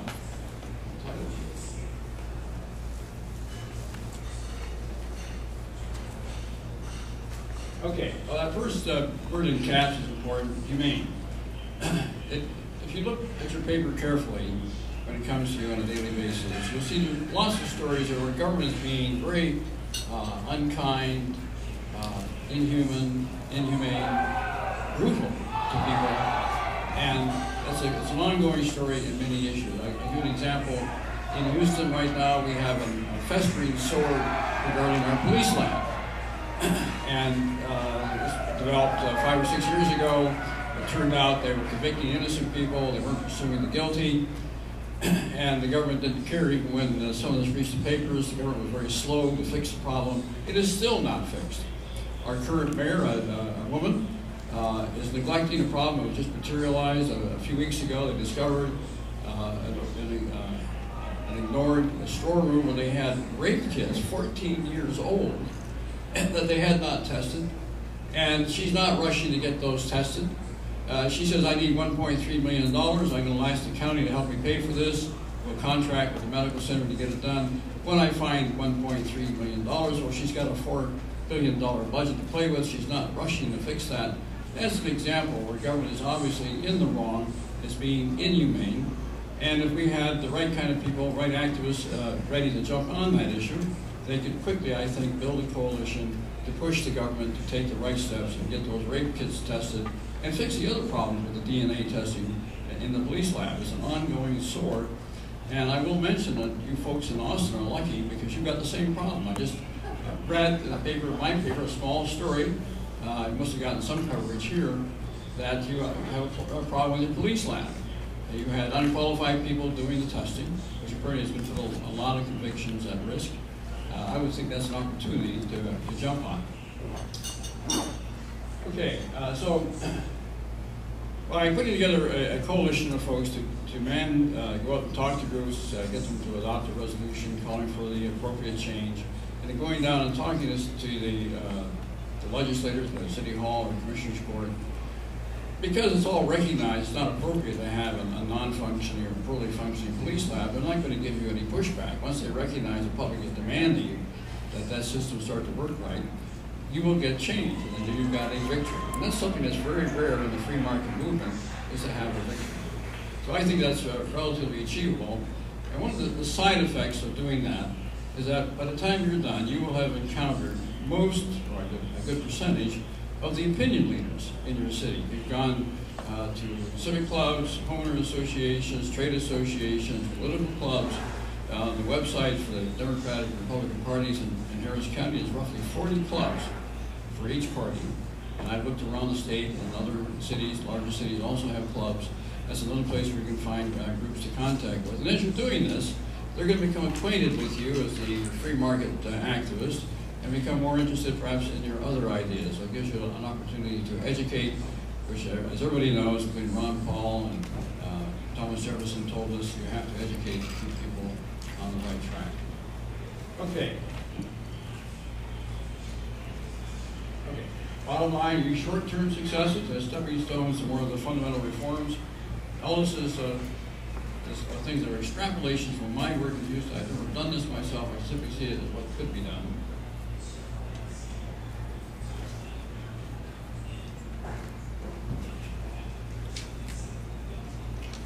I'm sort of seeing this the first time, so I have to read it myself. But I think it sort of recapitulates what I've been saying. You've caught government in an awkward moment, you've pounced on it, you've built a winning coalition, and you've pushed on to a political victory. Okay, moving on to a problem we have in this state. We have a very arrogant agency, TxDOT, and TxDOT has done things in the last, 8-10 years, and it's now brought a lot of criticism. It's an agency in disgrace. Now, what I propose it might be done with TxDOT. This is not a local issue. I prefer to think about local issues like problems with the police lab. This is a state issue, but I understand in the Austin area it's almost like it's a local issue. And because there's so much on the record now about what the TxDOT has done that's wrong, you can theoretically put together a reform package of ideas. You can go out and build a coalition statewide, in this case, to put pressure on the legislature to make the appropriate reforms with TxDOT. Now that's somewhat underway. There's a man who's been appointed to try and ramrod some of the reforms that are demanded, but I suspect they're not going to be as good or as thorough as you and I could come up with. Now, among the items I gave out to you earlier is a two-page handout, which has this slide and the next two. I actually put together far more points than Pierre could put on the PowerPoint. So you got a more extensive list for each of these, this slide and the next two. Let's look at the next two. The idea is you pick an issue where you have the moral high ground, and of course in this case with TxDOT it's not hard to do, and you move on to point out what they've gone wrong in the policy making. What we got to do? Excuse me. Barry, while you're waiting on that, point out to everybody that they all have a commissioner that's appointed from their districts, and they have the engineer, head of the engineer for their districts in TxDOT. If you go work on them, you can do a whole lot more, a whole lot faster than going through the legislature. Pardon me for that. That's a good point. Now you're talking about at the state, TxDOT has 8, 10, 12 commissioners. Regional commissioners that come to Austin and they pass every policy. Those people are from your hometown. They're from Houston, they're from Longview, they're from Lubbock, they're from San Antonio. They also, in every district, there are 12 districts, you have a state engineer in charge of every project inside that district.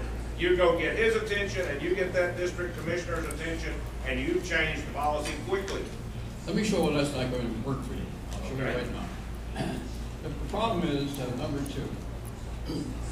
The national engineering societies have adopted standards of mobility which justify continually expanding the road network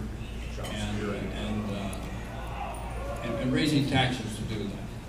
And the only way you're going to get effective pushback with TxDOT and the other road building agencies at the lower levels is to challenge the assumptions that drive the process.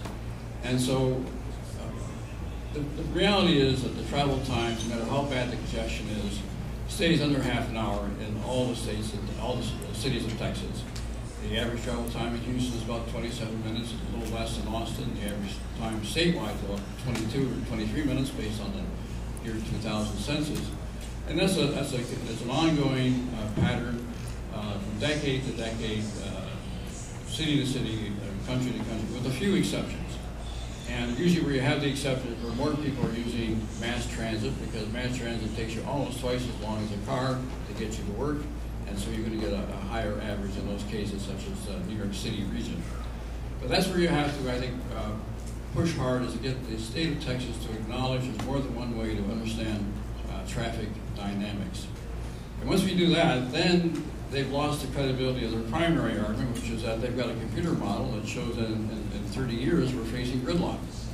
Once it's recognized that people are making adjustments all the time based on the travel conditions from year to year, the travel times do not grow. They manage to stay pretty stable overall. So these are a number of the reforms that have been proposed to deal with Metro, and if anybody decides they want to work on this idea, of course we should involve David and Linda Stahl with Corridor Watch, and Terry Hall with Turf. That's on the next slide.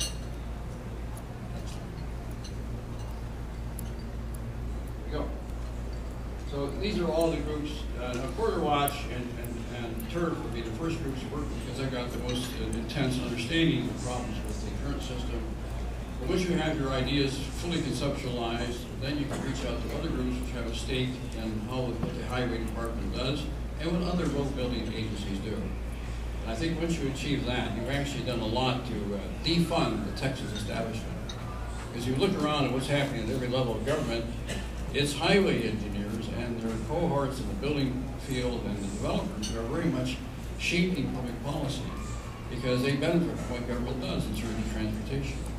So by changing the assumption about what we need to have in terms of new and better roads or rail, what we should have in terms of mass transit, you've actually weakened a very powerful element in the Texas establishment. But it takes this one idea that congestion is self-limiting. Now, I think I've run through my slides. Let me go on to what I call the handout here, this multi-page handout. I call this the poor man's PowerPoint. We're going to look through this rather quickly, not every item, but if you look at the first page, here I'm trying to show you how a handful of people, 6 people, can, with a little bit of money and training themselves over 2 years, should be able to have success.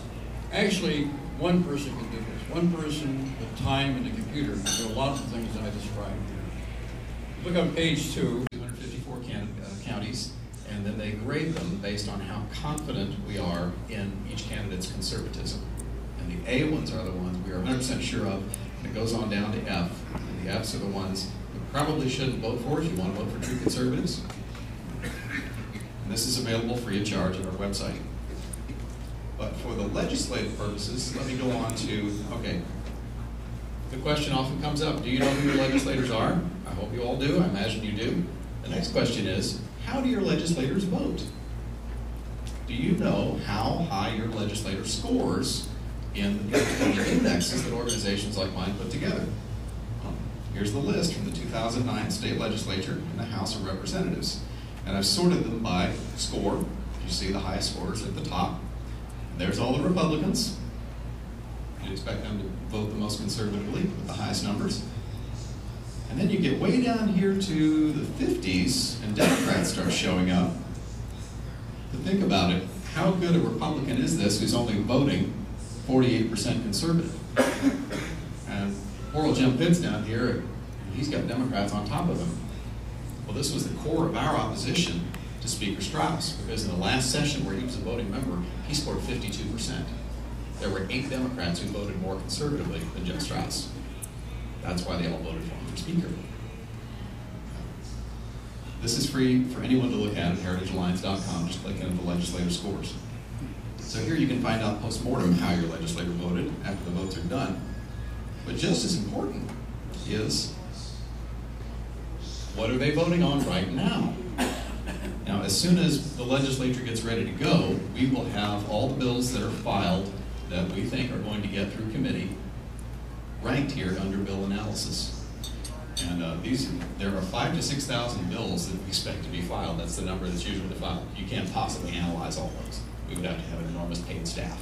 So we pick the ones that we think are going to be considered in committee, and the ones that are going to come for a floor vote. And we put the information up as fast as we can, usually overnight, on the website. And you can look them up by bill number, by issue. Just click here and what matters to you. There you go. Categorized. This is done by volunteers as well. If you're interested in volunteering and reading some of these bills and analyzing them, please get in touch with James at heritagealliance.com. He would be happy to tell you what is needed to do that. The more hands, the lighter the load. How do we analyze these bills? Well, we have a little checklist of principles. And I think you'll find these principles are probably agreeable to most all of you. We have various categories, how we look at the bills. What does it do? Should we vote for it or not? Should our legislators vote for it or not? Taxes and values and so on.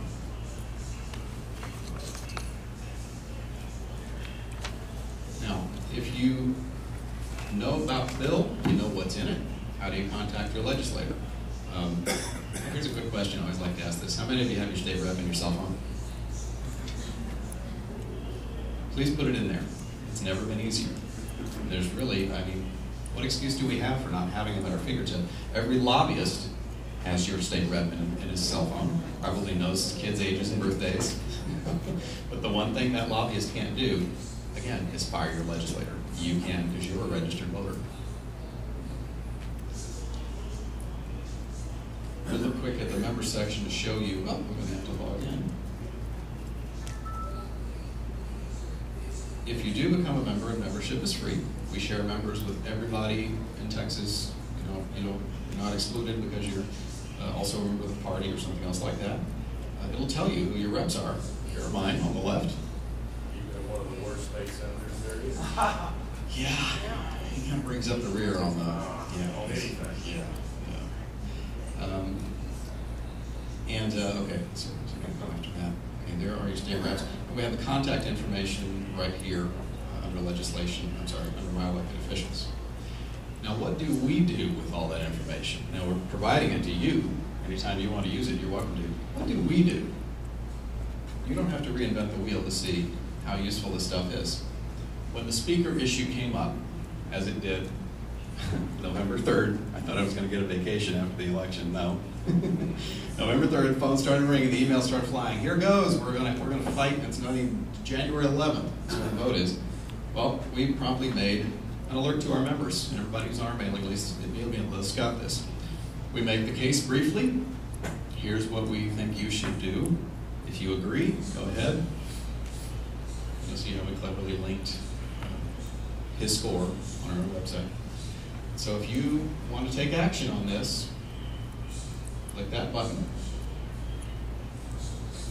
and enter your zip code. It's because it's a computerized system. You have to help it narrow down who you are, where you live. And I just put in my zip +4 because that's the easiest way to do it.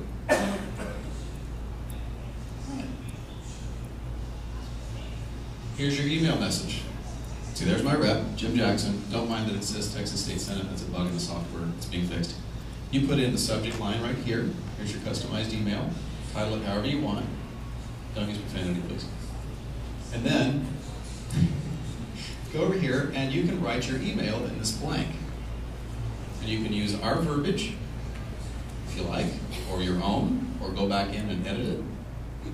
And then when you're done, get to the bottom, put your name here, your first and last name, email, address. See, it's very important to tell them where you live, because if you're not a constituent of theirs, they don't care. They want to know you're a registered voter. I've noticed that when I call my state rep's office every time, of course they kind of know me now, but at first they always said, what's your address? And I would always tell them, and then I would very politely say at the very end, and I voted in precinct 1117. Just to let them know I knew what I was talking about, and I was going to show up at primaries. And then you hit preview to look at your message, and then you hit send, and the best part about it is it arrives in your state rep or state senate or U.S. congressman's office with your return address on it. Not ours, yours. So it's not AstroTurf, as they say. It's grassroots. It's the real stuff. And it counts. How do we know this works? I'm interested in knowing where Pierre got that number about 7, because you'll get a different answer depending on who you talk to. We've heard that 50 phone calls sways their vote. I guess it depends on who you talk to and how they count it. And I do know, again, that they've got somebody taking those phone calls, and they want your address. They want to know that you're a constituent of theirs. Yes? Do you have any insight on the difference in effectiveness between email and phone calls? I get a different answer everybody I talk to. Phone call, email, blood on the door. I don't know. It comes down to this. They have a stroke sheet. The one thing, and this is where, when they used to say write your congressman, I used to just sag. Because I grew up with typewriters. And you don't want to write your congressman. Nobody wanted to do that. Well, how can it be easier than this? And it does count. The thing they're looking for is a count. They're looking for a level of interest and enthusiasm. And if we have time, I'll show you why they care about that. They're not all that interested in the persuasiveness of your argument, because really all they want you to do is tell them, how do you want me to vote? Because I want to keep my job. It's the most important thing. Yeah, really. Don't spend a whole lot of time constructing Venn diagrams on how they should think. Just tell them what you want. Very simple terms. Why is this important? Let me just touch on it very, very briefly. Why does it matter? Okay. 85% of the seats that are districted in the State House, State Senate, and U.S. Congress are settled in the primary. Why? Because of, gerrymandering, right. Stephen Broden proved this in Dallas just recently, a very passionate candidate. He never stood a snowball's chance of getting that seat away from Eddie Bernice Johnson because there aren't enough Republicans in that district to elect a Republican. Likewise, I'm in Pete Sessions' district. As long as he wins the primary, he'll never lose it. So the other open secret, as I call it, is only 10% of registered voters show up for the primaries. When your congressman figures out you're one of those 10%, suddenly you matter. Because what's a majority of that? 5% plus 1 vote. So put the pieces back together. 5% plus 1 voters decide 85% of the districted seats. That's a very, very small number of people. And once they know who you are, they're very interested in how you feel, because you can make the difference for them. Forget about taking Pete Sessions out in the general. He cares about the primary. That's why he doesn't talk about it. Here are the figures from 2010. That many people decided the makeup of our government. 5% of the registered voters. That's not 5% of the adult population, that's 5% of the registered voters. Bring it a little closer to home. How many people in a precinct? I just cut up a map out of a service here. The URL's down at the bottom if you want to do this. And went through it, 1,315 households. This is on our different website too. If we had more time, I would show you, but you can look at how many, you can find every registered voter in your precinct at our website. Name, address, and we've even got phone numbers on more than half of them. Okay, 2,235 registered voters. Quick quiz, how many voted in the primary? 223, 224, right. That's both primaries. This is a Republican district. Probably 175 voted in the Republican primary. So 175 voted in the primary. If I know 50 people in my district, in my precinct, and their names and phone numbers, and I share the voter guide with them, I kind of own that precinct, don't I? I've just organized my precinct. And if you do the math on that, add it up, 50 conservatives in a precinct, organize 20 precincts in a district, that's 1,000 conservatives, you own the whole district. And that's our goal, is to own the districts. The key districts. You don't have to control the whole country. All you have to control is 5% plus 1 in selected districts. It's like power steering for the government. With one finger, you can drive this truck. So, enough of my sales pitch. It comes down to the legislature. And as we've heard, it takes only a relatively small number of phones to ring in, emails coming in, letters arriving to sway the legislators because they want to do what you say when they know who you are. I know I've left something out. Oh, so I've showed you our tools. We have another tool, and we just recently deployed this. We're going to be using it a little bit more. I know people don't like robo-dialers, but they work. I'll show you how. We made 64,000 odd phone calls to 1R voters in 30 selected districts, mostly freshman Republicans. And we asked them this question, pointed out that Nancy Pelosi is out as the Speaker of the U.S. House, so why is the Democrats' favorite guy still in charge of the Texas House? Do you not like that? Great, press 1.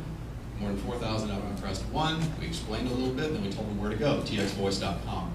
txvoice.com is what I just showed you, the email form. And as a result of those phone calls, more than 500 emails went out to those 30 districts. This was a test. This thing can call 200,000 phones an hour. So we only had it spooled up for a short time at a low speed.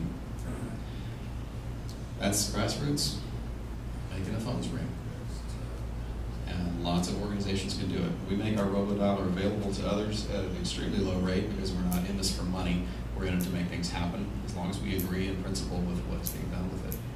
Okay, what is that rate? Pardon me? What is that rate? 2.5 cents a minute. I'm sorry, 2.5 cents a call. 2.5 cents a call. Yeah. And to show you what you can do with this, now I don't always like to use this example, but it's kind of fun, so I like to tell the story because it didn't work, but it was fun. When Obamacare was coming up for that critical vote, we turned the robodialer on and dialed into, I believe it was 3 Democrat congressional districts in Texas. And they were, it's becoming anymore where it's like the Democrats are the Hispanics and blacks anymore. It's just the way they're drawing the lines. And it was 3, 2, I think 1 or 2 of them lost this last time around. Anyway, so we just dialed into those districts and said, hey, we asked registered voters, do you favor this Obamacare bill? And press 1, yes, and 2 for no. And if they said no, we said, you're a U.S. congressman, I can't think of the name of one of them right now. Your U.S. congressman plans to, Rodriguez. Yeah. Cyril Rodriguez plans to vote for it. Would you like to tell him how you feel? Press 1. And they press 1, and it dialed directly to his office. And very shortly thereafter, the phones came out unplugged from the wall, and so we sent out a little press release saying that we had taken a survey and found that 55% of the people in those districts were opposed to Obamacare and sent it to all the media. And that was our poll. So you can do all kinds of mischief with this sort of thing. So I would encourage you to think creatively. Do you have this in other states? Currently, we're just in Texas, but we are taking our voter guide outside the borders for 2012, and then we'd like to be a national, big, nationwide thing by 2016. Yeah, because we've got to reach those other districts. They're all over the place. Yes, sir, in front. Thank you. Is have you ever heard of heritage.org, and is it affiliated with your Heritage Alliance? Thank you for asking. I sometimes forget to explain that. Heritage Foundation is different from Heritage Alliance. Heritage Foundation is in Washington. Philosophically, we're one and the same, but we are a different organization. Yes, sir. Okay, does your robodialer support more responses than just 1 or 2? Can you give, oh yeah, like a push poll? You can program it 1, 2, 3, 4, okay. Yeah, as long as you think. The importance, of course, is keeping it brief because you start losing people. Okay, seconds. Next thing, would you provide a way, if we don't agree with the way you're rating people by their votes, to insert our own rating system so that we could have an alternative methods of rating on different issues? I think you would have to develop your own software for that, or your own database, because we just use the data as it's provided by the state. Well, if you had all the votes on everything, then it should be, you should have the database, then it'd just be a matter of selecting the data. Yeah, yeah. And we have, again, for that scorecard where we rate the legislators, we have former legislators on the panel because they know what's going on, and they're able to help us when we have questions. It's like, well, was this really a vote? What was that? And like, oh yeah, I can tell you. Plus, they don't have to be friends. They're legislators anymore, so they can be really honest and frank. Yes. My question actually goes along with John's question about the scorecard you do. You come up with one number of all those things, right? For the scorecard? Right. Actually, 4 categories. So you have it up 3 categories. Social, economic, other, and then so total. if, for example, we didn't agree with you, like we have a more civil libertarian perspective on the social issues, you can take the other ones and still get our own. You can go by the econ score, and the other is generally regulatory and kind of liberty issues like that. That makes it a lot more useful for everybody. Yeah, there's 4 categories. I mean, I can show you again. But you actually have you have ratings for each legislator in each of the categories. Yeah, see the 4 categories. That's what I look for right there. And you can just, and here's the fun part, you can, if you really want to drill down, you can click on his name and see his specific voting record, or you can go over here and click on the record vote and see what the bill was about. That's cool. And it'll tell you, yeah, how we got to that conclusion. It's all transparent, wide open. Yes? How do you avoid cherry picking of votes that you're calculating for these scores? Because I've seen one example of a lawmaker who had an A+ from the NRA, but he voted for a bill that was gun control. Actually, he didn't vote. Well, he didn't vote for it. That's right. What he did is he co-sponsored it, and with his stroke was able to get it on without a vote. So nobody actually had to vote for it, but yet he co-sponsored a gun control bill, and he walks around with an A+ from the NRA. So Yeah. how do you avoid that in the heritage? We try to stick to our principles, which are, oops, that's the wrong one. We try to stick to the principles we have outlined, and the neat thing about having a group, a panel do it, is that they can help catch each other as far as things like that go. I won't say we're perfect. There probably won't ever be a perfect way of doing it, just like redistricting. Anyway, I think I showed you the principles. To follow up, is this available 12 months out of the year? All the time. If we want to start running a congressional race right now, we can start dropping in candidate XYZ is going to vote for this call? Yeah, yeah. As soon as the bill is in the state legislature, and that's where we've been putting a lot of our energy, of course, because it's very, very active starting in January. Well, not really in January, but it takes a while to spool up. That's where we're really going to be sweating, and it'll be up as quick as we can get it on board. But Congress, you can do the same thing. Yeah, Congress tends to operate more slowly. I understand that. But yes, we got that too. Michael, can we road test this with an issue that's important to the Assembly? Yes, on old bills, we don't have the new ones up yet. But why don't I poll? I guess there are a lot. I know a lot of you are want to take action against Agenda 21. Can I get a hand? Can anybody suggest a couple issues that we might form coalitions around? Yeah, gun rights. Gun rights. How many people in favor of gun rights? Okay, there you go. Shall we start with that one? Okay. So we would do a search on 2009 in the state legislature. We might not have had anything come up. I'm going to go create a form for gun rights so we can build a coalition. So Second Amendment gun laws, 2009. No bill analyses on Second Amendment issues in 2009. Did it create a problem for your system that in 2009 they voted on with nothing? Right, but 2009 was kind of a weird year. Just like at the national level, it was a very strange year. A lot of weird things. A lot of Republicans won districts they weren't supposed to win. We're at the end of that 10-year cycle, and of course, redistricting is coming up, which is another good reason not to have the Democrats favored in charge of the House. Yes. Was that about 2009 legislature's Second Amendment? Yes. Yeah, there weren't any votes because the Second Amendment bills were stacked up behind voter ID, and that got everything behind voter ID got killed. Thank the Speaker again. So there were no record votes. But the fact that that procedure happened the way it did might be grounds for a rating in itself. But that's the question I had. Do your district board and the other take into consideration things that are not actual votes? Like committee votes. Yeah, things that don't ever happen. It's record votes. Right. So, yeah, it's on the floor. But the committee votes could be more important than record votes. They can be, and that's where your grassroots pressure comes into effect. Next time you go to the grocery store, look at the meat counter behind, that's my favorite fish story. There's a sign up there now that tells you that there might be mercury in the fish. And it's regulation size because it's a state law and it has to be there. Ridiculous, right? Who's going to do anything different because that sign's there? But that went through committee. And you can imagine that even the conservative legislators looking at that are thinking, this is a stupid bill, this is a dumb law, it just adds to everyone's workload and nobody cares, why are we voting for this? And then they remember, oh yeah, if I vote against this, my hometown newspaper is going to publish a little editorial about how I don't care about the safety of the food supply, and they'll link me to a child who died of mercury poisoning, and then my opponent will beat me over the head with that in the next election, and Texas Monthly will call me one of the 10 worst legislators, and they vote for it. Or they step out of the room, so they don't go on record for it. We count absences against them.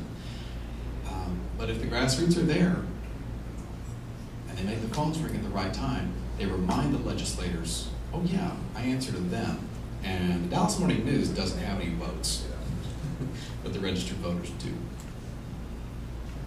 Oh, I was going to say that there is a list for a coalition to form around gun rights. All those people who wanted to raise their hands, you can decide we're not going to forward the periphery, and we're going to have you tied into the Heritage Alliance to start becoming active.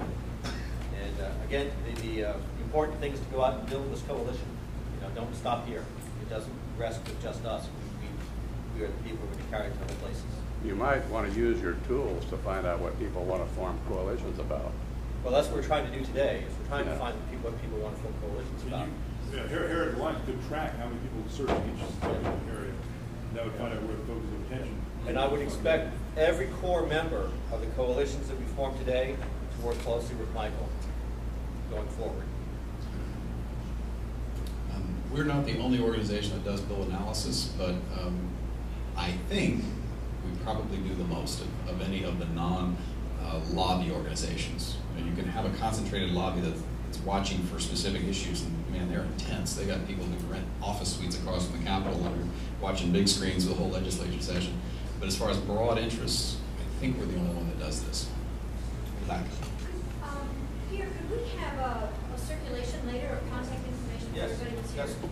Yeah, I have that with the sign-in sheet, and I'll send it out.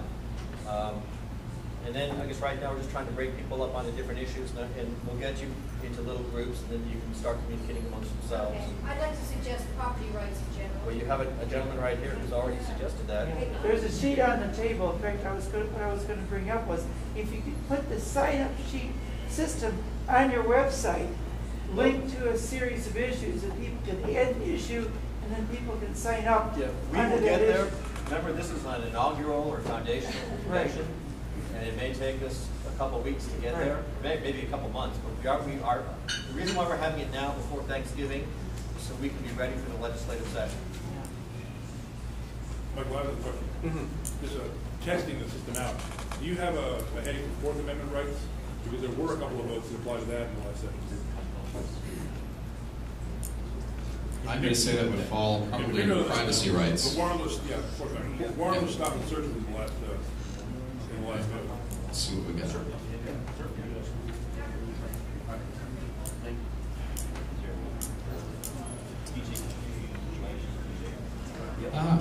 Oh, Liberty Free Roadways to Tollways.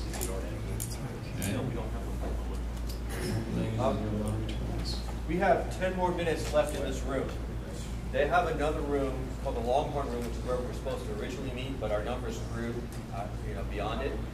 And at 5 o'clock sharp, we have to leave this room. I think we finished up with the presentations. Now it's just a matter of the coalition forming and getting people divided up into teams on different issues. Are you done? I'm done. Yeah. Thank you. HeritageAlliance.com. Yeah, I wanted to ask if anybody's interested in focusing on immigration issues in the legislature.